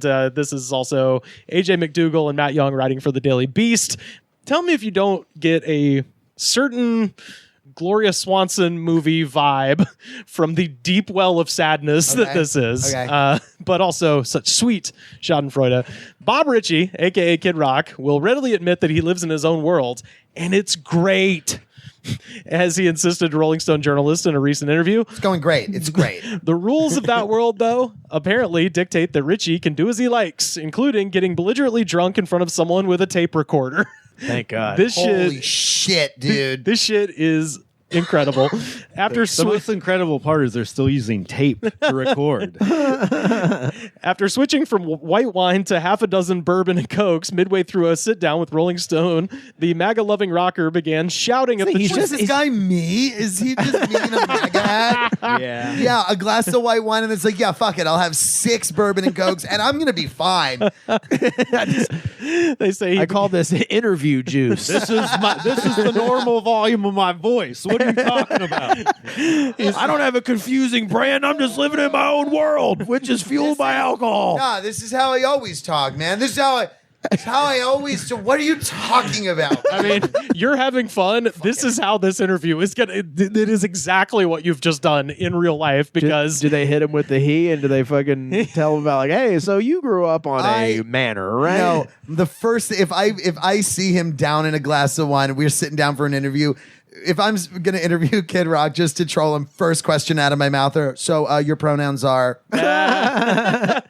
Kid and rock. So your pronouns are kid/rock. So the MAGA-loving rocker began shouting at the journalist, David Peisner, who reports that his subject then proceeded to pull out a handgun and wave it in his face. Quote, and I got a fucking goddamn gun here if I need it, he writes. And then Ritchie yelled, I got guns everywhere. To be fair, the preceding 2 hours of the interview were also pockmarked with bizarre exchanges, including the moment when Ritchie railed against welfare queens and immigrants before screaming, 9/11! I would. Oh my God, that is okay. Now I've decided where I'd go with a time machine. If I had one. I would go Kid Rock's house to be a fly on the wall for this interview. They gotta release the whole tape. That's what I'm saying. Release the tape. I hope they fucking do. It's like he's like fucking Release 50. the Peisner cut. Release the Peisner. Dude, like he's like 50. Like if you drink the same amount all the way up till you're 50, you're gonna start acting crazier and fucking crazy. Your brain gets legitimately fucked It's up. pickled, dude. His brain is pickled. And it's not gonna function correct. How old is he, Rivers? 53. That's yeah. I was gonna guess 54. So I would not have won Price is Right rules. Well, he looks like an old bog witch. He looks insane. He is the Baba Yaga of music. So the evening went even further off the rails after the gun came out. So I like that. That's like he's already pulled a gun on him, and now it's about to get crazier because Ritchie repeatedly was spewing the N-word and berating Peisner. Oh, boy. Calling him Jesus Christ, dude. calling him a college snowflake and badgering him to quote take a shot at him. What was the context for the N-word? Why was he drunk? No, he's a drunk fucking He's a drunk asshole. Correct. You're right. He's drunk, and it's such a funny thing because he is using it in the context of he was saying that a African-American music producer from Detroit that he used to be very cool with told him, he's like, don't tell anybody, but I'm a Trump guy. And instead of just explaining it the way I did, he said the N-word a bunch. Wow. So, yeah. But no, he told him to take a shot at him. And this is the quote. Do you think you could whoop the shit out of me? He asks. Peisner laughs. Probably not. You can take a shot if you want. No thanks, I'm good. And this is from Peisner's piece. At one point in the evening, the veil falls for a moment, and Kid Rock seemed to lament becoming such a reviled figure among so many music fans. Quote, everyone says, fuck Kid Rock. No one ever is going to say, fuck Prince. As soon as... that is 2 seconds from passing out. Yeah. No one ever says fuck Pink Floyd. But yeah, straight up, he's like... no one likes Kid Rock because I use racial slurs. Yes. I wave guns around. Quote, something no one's ever gonna say. Oh, he's gonna do the next thing. That's odd. It's fuck Clapton, man. It's so funny because everything y'all are doing is what actually happens. Because the next thing he starts doing is going, "Purple Rain." Purple. He literally starts singing Purple Rain. That is so sad. That is so fucking sad. He said, so the journalist, so he's, I miss you, Starlight. Oh no, this is, I miss you, Josie. This is totally someone just being like, you're Kid Rock. You used to ball with the ball. I do ball with the ball. The radio got ball. Yeah, I'm ready for my fat beat, Mr. Rubin. I'm ready for my hair plugs. Fat dicks and thick chicks. Everybody loves Metallica. He's literally not everyone that. loves Metallica. Well, it doesn't matter. Everybody loves ABBA, man. I am the dancing queen. You can't tell the Fox News, but I am the dancing queen. You know what, man? Waterloo. Everyone fucking. I was defeated. You won the war. I don't know a guy named Fernando. Everyone loves James Taylor. Can you hear the drums? Everyone Fernando. loves Jimmy Taylor and they hate big baby rock. No one's ever gonna say fuck Jimmy Buffett, man. So everybody love Buffett. I miss the Twisted Brown. Everybody love Margaritaville. I miss him. When is Bobby gonna get his Margaritaville? Where's Shania Crow? Where's Joe C? Shania Crow. Shania Crow. She rode my mullet to the top, and now she's singing pretty with a She hung on to my stringy wet hair for you. My moist. I think I just probably need to wet my whistle. I'll be okay. With 7 Jack and Gulps. So he's sitting there being like, why does everybody love Prince, not me? And he's singing Purple Rain. And the journalist says, well, Prince wasn't out talking shit about everyone and spouting political opinions. And he says, I don't care. Purple Rain is probably the greatest Prince song ever. Prince is known for Purple Rain. All I'm known for is shooting Bud Light cans. Oh my God. So he's got underneath. He's self-aware. He's becoming sentient. He's becoming self-aware. And the best question, he says, but do you want that? Do you want that to be your epitaph? And he just goes, I don't care. Yeah. Oh, this man's going to kill himself. He's thinking about how to get this guy from his car to his front door at this point. Oh, we're getting to that part too? Because that part's also You can amazing. change it, but You can change your station because I don't like this. You can roll the window down. Kid Rock, so where they're doing this interview, it's important to note, he's got his mansion, and then there's like this outbuilding that's half a mile down the road. It's like a studio that he's built. And Kid Rock has taken him from the main house on an ATV down to the studio, and now has gotten the most horrifying ATV ride of his life. That's where Just guns and whiskey falling off of him. I'm going to get killed. Horror movie. Fucking horror movie. That's the end of my life. This man has so scary. Hundreds of millions of dollars. He probably could make you disappear. Yeah. But yeah, and he's not hot enough for me to want him to disappear my body. That's not, I've also never heard of David Peisner. Like, I would be so fucking scared. And so Peisner describes the pair arguing over his attempts to leave, with Ritchie asking Peisner to crash at the mansion. He says, you won't make it. Referencing the half-mile walk back to his car from Kid Rock's studio outbuilding, quote, it's up a steep hill, unfamiliar woods, in the dark. And so he's He's like, got tripwires out there. Right, He's right. got- So he's insisting on drunk driving this guy on a 4-wheeler back to his car. No way, bro. And when he's like, okay, well, I need to leave now, he says, quote, just watch this one YouTube, and then I'll take you up there. After some fidgeting. No. I just gotta show you. You guys see this. Have you ever seen Scarlet Takes a Tumble? Oh, that's... This is called the pizza. This is called Grape Lady. You ever see this? This is called Freak That Bitch Out Tone.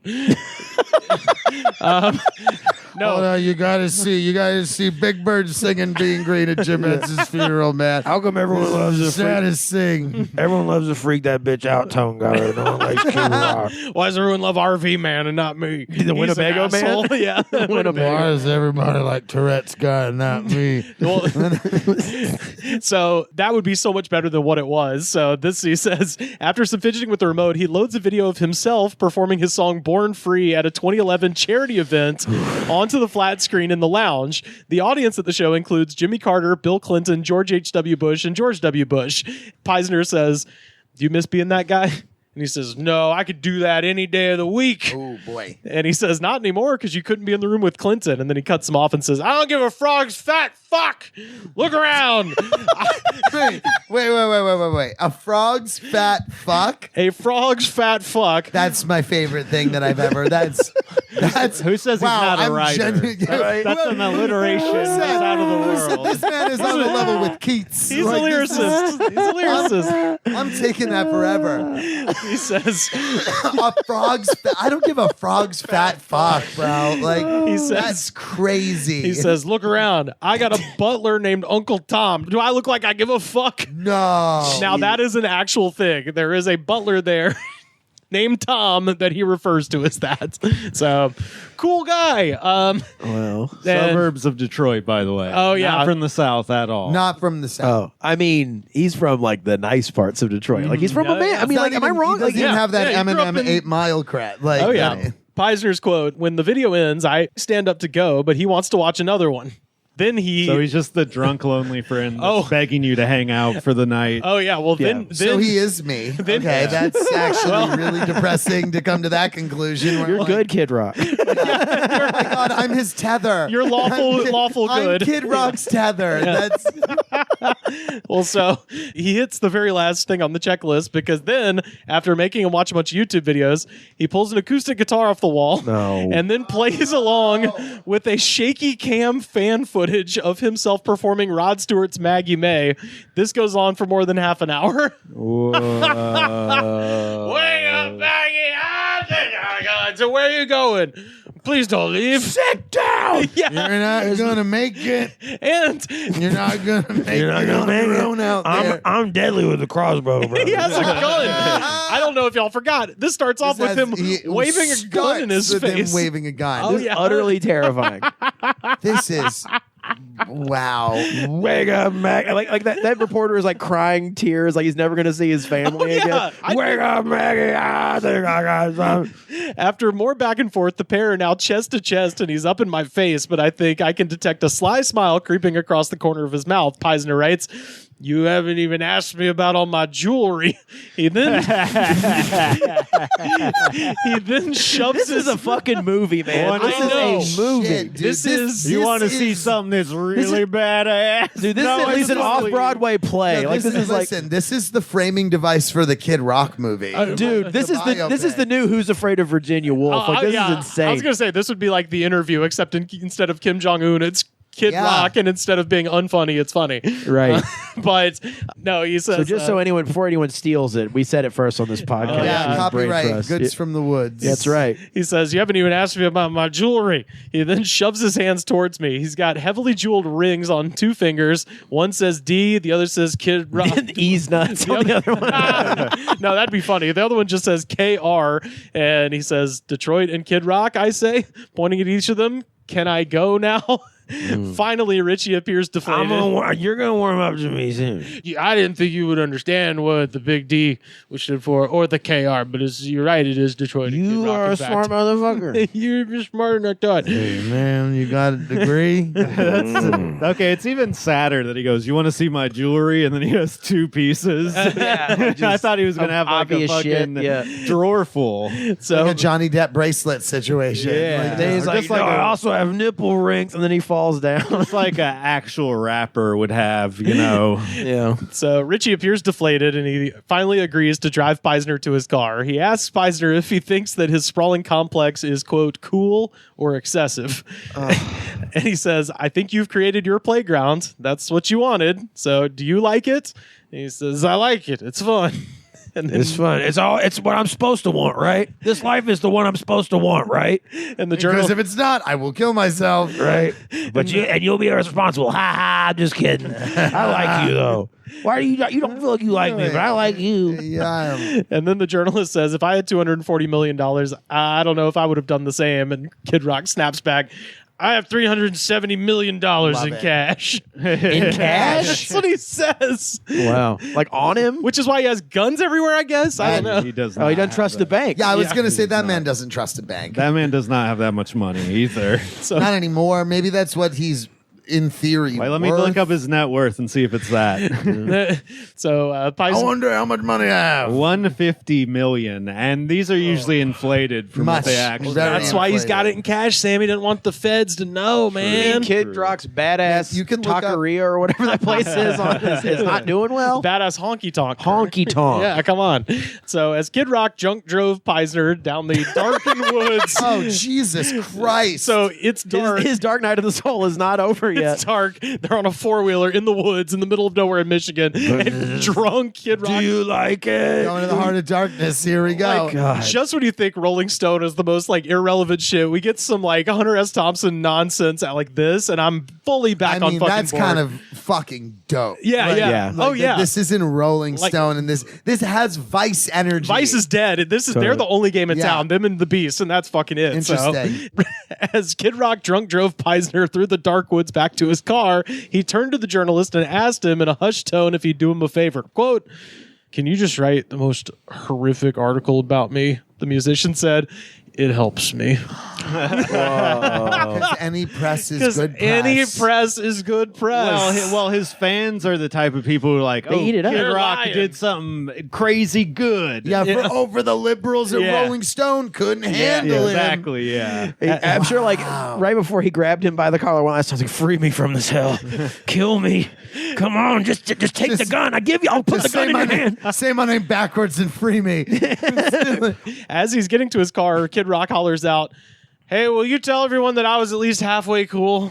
Oh my god. So sad. This is the best thing because he did write a horrific article, but it's not in the kind of like, oh, and then he said all this fucked up shit that was crazy. it It's just portrayed like, him no, as a he's sad, just lonely like- man. Yeah, it's just like, hey, this is a person that has fallen from quote unquote grace. Yeah, Right. This Like- is Frankenstein's monster wandering Antarctica. Like Yeah. this is just a fucking Oh fallen. man, like if it broken wasn't Kid creature. Rock, I'd feel really bad for this I person. know. But like I don't feel bad for somebody that's, lying in a grave of their own making. Like Right. That had every you opportunity. did this to yourself, man. Like you kind of had it all in the goddamn 90s. Like you could have gone into like this kind of beautiful obscurity of being like a 1 to maybe 3 hit wonder that never would have wanted for anything. So his rosebud is Maggie May. Yeah. It's fucking wow, that's insane. His rosebud are fucking YouTube videos. You have to wait till he dies, but this is the movie. I mean, this is Citizen movie. Kane. Like this Yeah, is 100%. this is the movie. This is white trash Citizen Kane. Yeah. And the article's great. Everybody go read it. But there was a bunch of stuff. Like I mentioned, he has an exact replica of the General Lee. They were like just describing his entire house as just beer signs. Whoever just wrote that Daisy tacky. Jones and the Six book needs to write a fictionalized version of Right. this Oh, about yeah. Daisy Jones and the Six, aka the story of Fleetwood Mac. Yes. like Right. it's just Fleetwood Mac. Yeah. So that guy, hey, whoever you are, that I think is a lady. Get out there, write the book on this so that they make this into an Amazon Prime show. Yeah. We're going to Is, visit Kid Rap. He's the guy who No, it would started probably out. be like young Sheldon. You just want me to say Bazinga. You just want me to say Bazinga, don't you? I know To leave a lingering young, you have to fill in Sheldon. Right the people on camera saw me say young, realize the word Sheldon, go, don't say Sheldon, and go, I have to say Sheldon. Why was he taken from us so young, Sheldon? I do love. Only God knows why. I do love the memes of it being like, because he's dead, like young Sheldon, to 2023, like R.I.P. Like, yes, we shot Ian Armitage dead in a field. Say, Drake, I hear you like him young, Sheldon. Sheldon. Forget it, Jake. It's young Sheldon. I do love the idea of old Sheldon. Old Sheldon in a mansion. Old Sheldon? Yeah. Old Sheldon. That's why young Sheldon is ending, because he's become old Sheldon. Played by Werner Herzog. Old Sheldon. Yes. I was a brilliant youth. I proved to be my intellect far surpassed everyone in my small southern town. My friend worked at Cheesecake Factory in the show.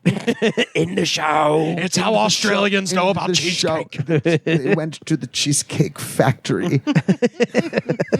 And the monks every were time I try to dancing. do Werner Herzog, it starts turning into a Malkovich. And Cyrus I the go Virus. to the Cheesecake Factory, and it's beautiful. It's the lighting.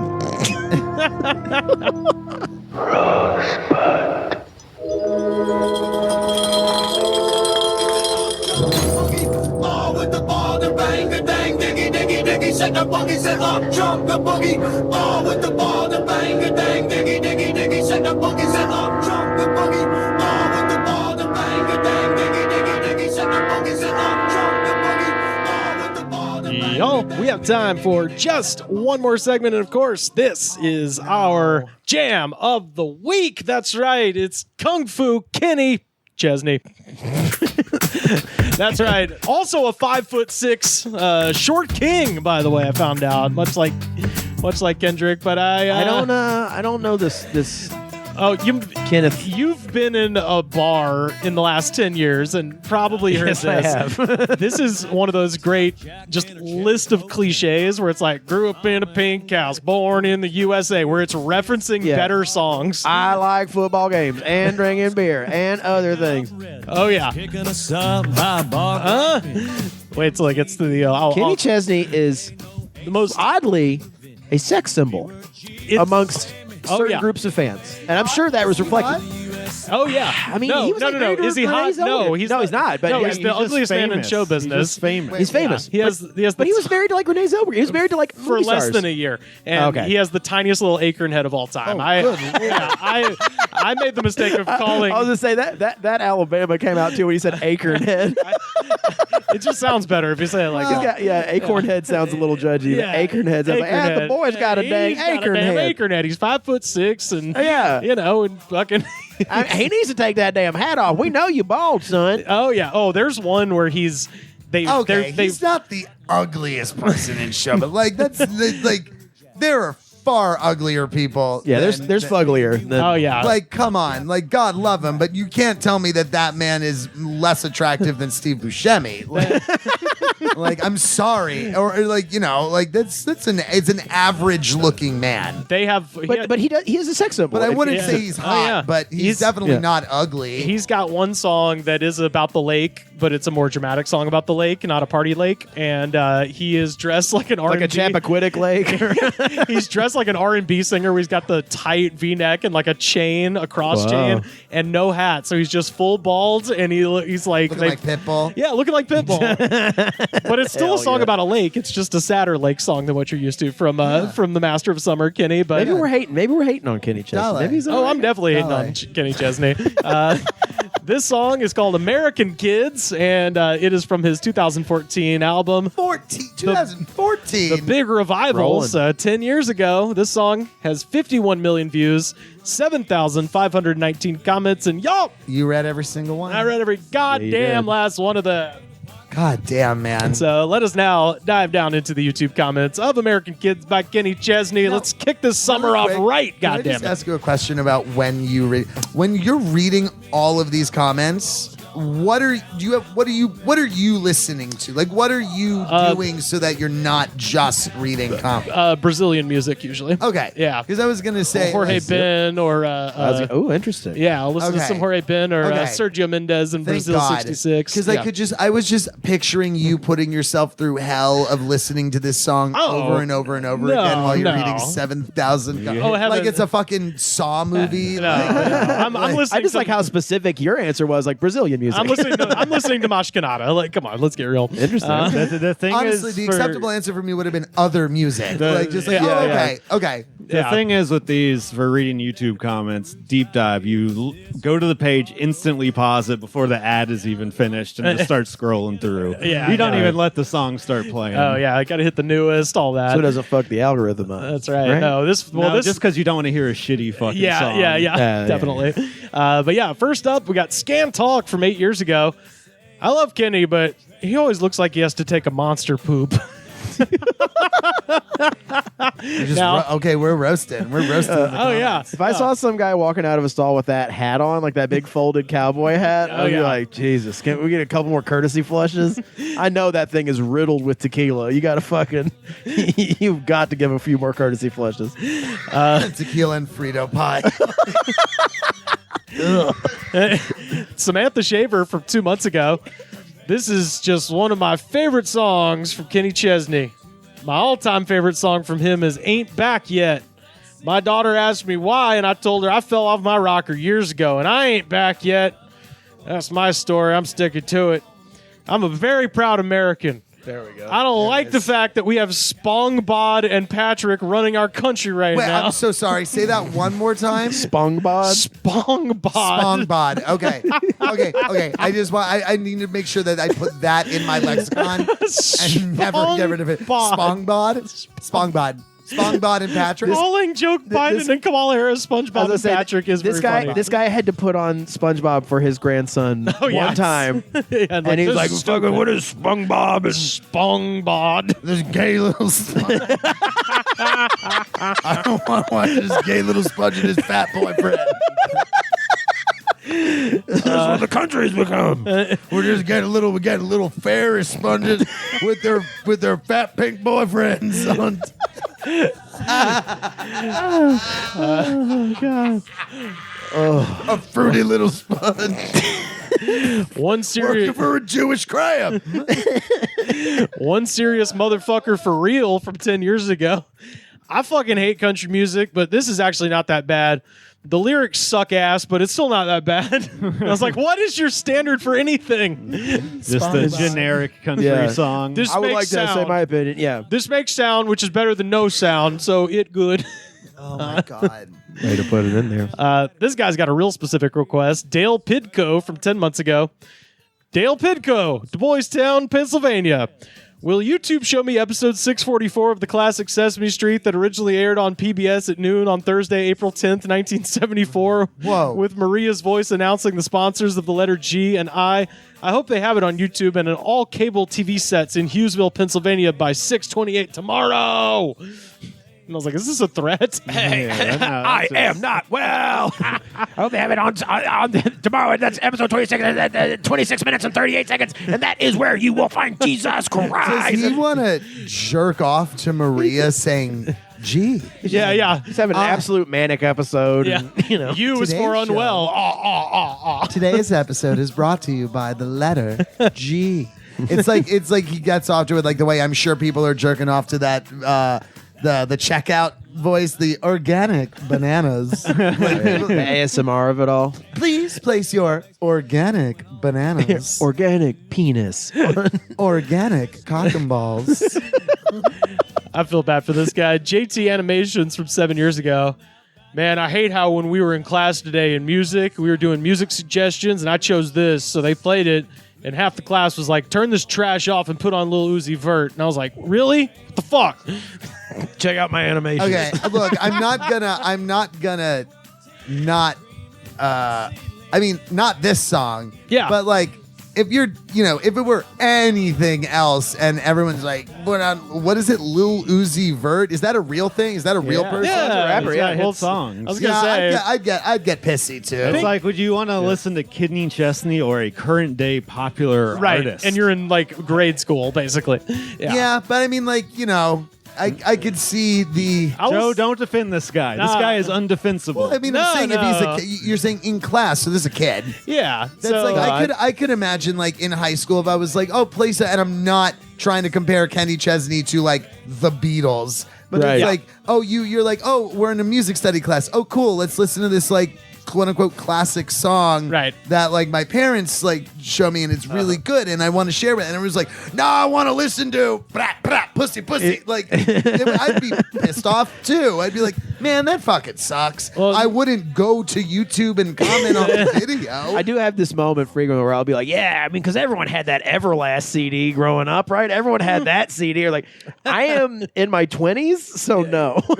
Well, this is at the perfect age too, where you're like, I know what good music is, and everyone will agree with me. Yeah. But also, everybody thinks that they know great music, and most of it is terrible. Playing music day in class is perilous, which is why if you just pick a popular current song, bingo, just whatever you like that's happening at the moment, just go with that. But what if you don't like any? How long ago was that comment? That was 7 years ago. So Bad and Bougie, which is Migos and Lil Uzi Vert, would have been the biggest song on the planet when that was big. So so therefore, I would even go so far as to say they probably listened to that song in that class before. Yeah. So, but it's time to put on the next. Yeah, but nobody wants to hear this fucking bullshit. Come on. Well, everyone looked at me weird when I brought up Bob Seger's Night Moves. Yeah. We're in 8th grade. We're not working at Applebee's. Get that shit out of here. Okay, Joe. What song did you pick? And what got you made fun of? Because I literally I've never heard of this in a class before. Of like, let's just pick songs and listen. Oh, to them. you really? Oh, that was always after the exams were over. People would be like, everybody bring in a CD and everybody play one song. Kind of a thing. I guess we didn't get to do that. Different because, like, I mean, my first 2 years in high school were performing arts schools. So, okay. We were doing a little more than just like, let's listen to music and talk about it. It was like, no, we're gonna like. You got to go to public school. Doing music theory, and we're gonna go into the really minutia and boring side of music. Right. Well, I mean, like in Birmingham, they were like, no one's gonna play break stuff. We ain't gonna listen to Limp Bizkit. No. You know what? Shut the whole thing down. It probably would have been like Evanescence, My Immortal, or but something people would like have that. probably been into that. No, people were there would have been at least one or two other people that would have been like, but not Bring Me to Life. It would have been like a deep cut off of that album. That's that was always the issue. The one like, hey, kids, you like this song, but you got to hear this one. Kids try to prove their pretentious music tastes in high school, and then everyone's like, no, we just want to hear what's on the radio. This song really does feel like it was written by ChatGPT. Mm-hmm. You know what I mean? It's like football and American beer on the beach. It's the Bo Burnham. It's country song. Oh yeah, exactly. Yeah, a cold beer, brown boots, hot girl, big truck. Person who exists from 10 years ago. Kenny, your music is awesome, but why did you have to put the girl wearing the American flag at 2 minutes and 44 seconds? That is blatantly against U.S. flag code. Oh, sweet Christ! If this is supposed to be a patriotic song, supposed to be sooner. Yeah, the flag code means that, it has to be within the first 30 what's seconds. That mean? There is a woman who I'm not kidding for literally 1 second has an American flag draped around her shoulders and just kind of turns around and goes, and then they cut away from her, never to be seen again. Technically, because I guess she's got, she's wearing the flag, and if you're wearing, so not like a print, but if you're using a flag. As clothing. Oh, some people are hardcore even about prints too. Some people are really hardcore about print, but like literally it is like, because in order to make said clothes, you have to desecrate the flag by cutting it or threading. It's they say, as we all know, this ain't no rag. It's a flag. It's a flag. They say if this is supposed to be patriotic or something, it's not. Do you realize how many people died for that flag that is desecrated in this video? It's like a lady had it on her shoulder for 2 fucking seconds. Like that's not even wearing it. That's just like, I took the flag down. And so many stand-up comics have said this before. It's like, it's not for the flag. Right, it's what the flag represents. And then he says, at least when Lil Wayne violated the flag. Cody apologized for it. I'm like, I don't know when Wayne did that, but that's hilarious. Whoever is responsible Probably, for this should sprayed champagne on a fucking flag. I feel like this didn't happen. It says whoever is responsible for this, however, put it in a YouTube video. Such conduct is unacceptable. Also, this guy has 100% never been in the military. Oh yeah, definitely. 100%. Yeah, it's all the people when oh my god, the Dodgers just like every other corporation put out like a pride thing on Instagram that was like. Hey, we love our queer fans. We're gonna, we're celebrating Pride Month and whatever. They're like, and we have a fan named Joe Kaye. And the He's amount gay. of fucking comments that were like, well, it would be really nice if there was like a Veterans Appreciation Month, and it's like. You mean every other baseball game when they sing the song for the military? And everyone stands the fuck up with their fucking hand on their heart? You mean the two dedicated fucking holidays? Two quite literal war veterans? Not even that. Oh, Joe, my God. not even that. When's the last time you went to a Dodgers game? They have military at every single one. They bring out an 80-year-old man in the middle of the fucking game. No, that's what I'm saying. Every single Dodgers game, they quite literally celebrate a veteran. It's not personally just the 2 celebrate days. a veteran. They got ice repelling from the ceiling. These are fucking people who have never been, not only like to a Dodgers game, but don't live in California. No. They don't live here. They've never been. But also, it's like, isn't that every baseball game at some point is like, we will now take a moment to honor those active in service and every sporting event. Every single sporting event. So like, what are we doing? Like, it's the brain right. It's the RFK brain worms. Oh yeah. I'm sorry. I just needed to I needed to get that out because holy shit, that was like really eating away at me. Got 2 more here. Coventry, Rhode Island, and I don't know if this is the whole city speaking as one, but we'll see. From 10 years ago, bucket list. Get Kenny alone. Oh, tear into that neck of his. And make his eyes go cross. Yeah. Is this a vampire or a horned-up woman? I love that it's the whole town. I love it that it's the whole town of Coventry, Rhode Island. They're all vampires, and the only way they can live is to suck Kenny fucking Chesney's neck. Did you go to their page and see if it's like a person? Or I didn't because I don't want to know. I want to continue to think. It's like him tied to a chair. If it's like the Coventry, Rhode Island's like tourism board YouTube, and they just fucked up. Someone fucked up and didn't sign out of it. Yeah, that's probably it's like him tied to a chair and around like person 30. They're like, "Are you ready to give kisses on Kenny's neck?" And he's like, "Please, guys, somebody kill me." Another great horror movie. Kenny Chesney rolls up in Coventry, Rhode Island. There's just glee blah blah blah. Why not? It's a coven. Time for your Kenny kisses. Yeah, Kenny. We got kisses. Kenny kisses. He wants Kenny kisses. Give him on his neck. Give him on his. Hey, no, they're off from it's a Rhode misery Island. situation. They're all from Rhode Island, kids. Oh yeah. Yo, Kenny, we got to come over here. Ken. Let me give you your little neck kisses. Mwah, mwah, mwah. Hey, kid, Kenny. Let me get it revved up here. Kenny, let me give you neck a little kissy, kid. And finally, and it should be noted in the video, there is a painted hippie bus, a la like Rainbow Children, Partridge Family, pick your hippie bus. Electric Mayhem from the Muppets. Yes. So with that in mind, Robert Molina from 6 years ago. Young people reminisce of a heroical time. Okay. When the people of a generation dared question the rules of the Western world. Multicolored painted buses taking dreamer people to every place. Young fathers daring to bring tender childs into the world. Beautiful young ladies with sweet feets. This song is the best homage to the most moving, epic times in the American and the global history. Fucking This man wrote a book no one read. Sweet Feets. It's called Sweet Feets. They called me Sweet Feets Mesquite. And you're like, get No, that's his. No, he the wrote it. fuck. You wrote a book like Almost Famous, and that's his penny lane. Is Sweet Feets. Sweet Feets. Yeah. Look at those little feet. I wrote a book called Sweet Feets. I have mace. Get away from me. Let me suck on them sweet feet. Let me suck on them sweetie feeties. Let me boil them little toesies. And that is Kenny Chesney with with American Kids, our jam of the week. Joe Kaye, where can people find you on the internet?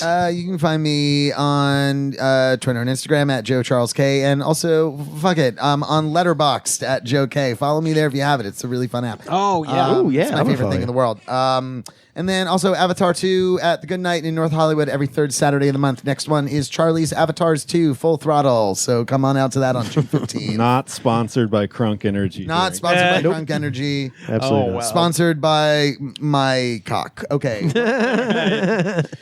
Carter, where can people find you online? Carter_Glasscock on Instagram. Whittled it down to 1. But you can see me do stand-up comedy. I'm going to be in Palm Springs on June 15th. Oh, shit. It's going to be, I think it's called High Des Low Res is the name of the show. That's Justin Lentz, right?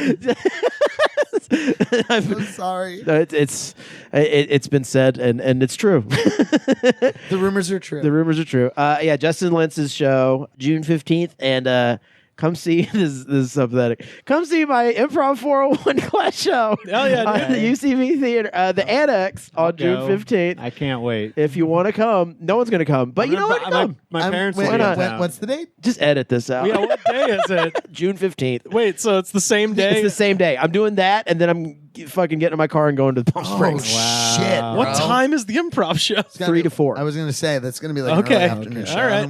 It fits. Okay, but it's doable. Just slightly. Goddamn. All right. You're damn Phil Collins at Live Aid over here. Yeah, I know. Yeah, hopping on the Concord. I think I'm going to get a hotel in Palm Springs. I don't think I could make the trip back. Come on, dude. No, yeah. Be a road comic about it. Do a triple run out to Palm Springs. I mean, shit, I can entertain myself with podcasts and albums to no end.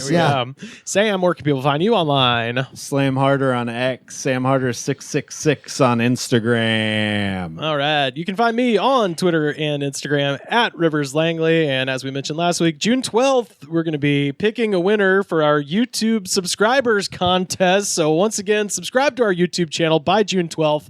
One lucky winner is getting a t-shirt, a bunch of stickers, a official John Michael Bond Comedy Tour 24 koozie, Cool. 2 guava kiwi Celsius powder packets. That's right, I'm sending you energy powder, the good kind, and approximately $7.01 in Qatari rials and Turkish lira. That's right, foreign money as well. You figure out how to turn it into American. That's fun. Wow. So do all that. Find us on youtube.com/thegoodspod. Best way to support the show, head over to patreon.com/thegoodspod. If you are watching this show, you're already supporting us in the best way possible. But if for some reason y'all have not, head over to Apple Podcasts, rate, review, and subscribe. Show the attitude of gratitude, because if you do not have the attitude of gratitude, Daddy, Kid Rock's going to pull a fucking gun on you. The Goods from the Woods was recorded and edited by me, Rivers Langley. You can find our show on Twitter at The Goods Pod. Our theme song was composed by Jonas, the Space Cowboy. This was a Brain Freeze podcast.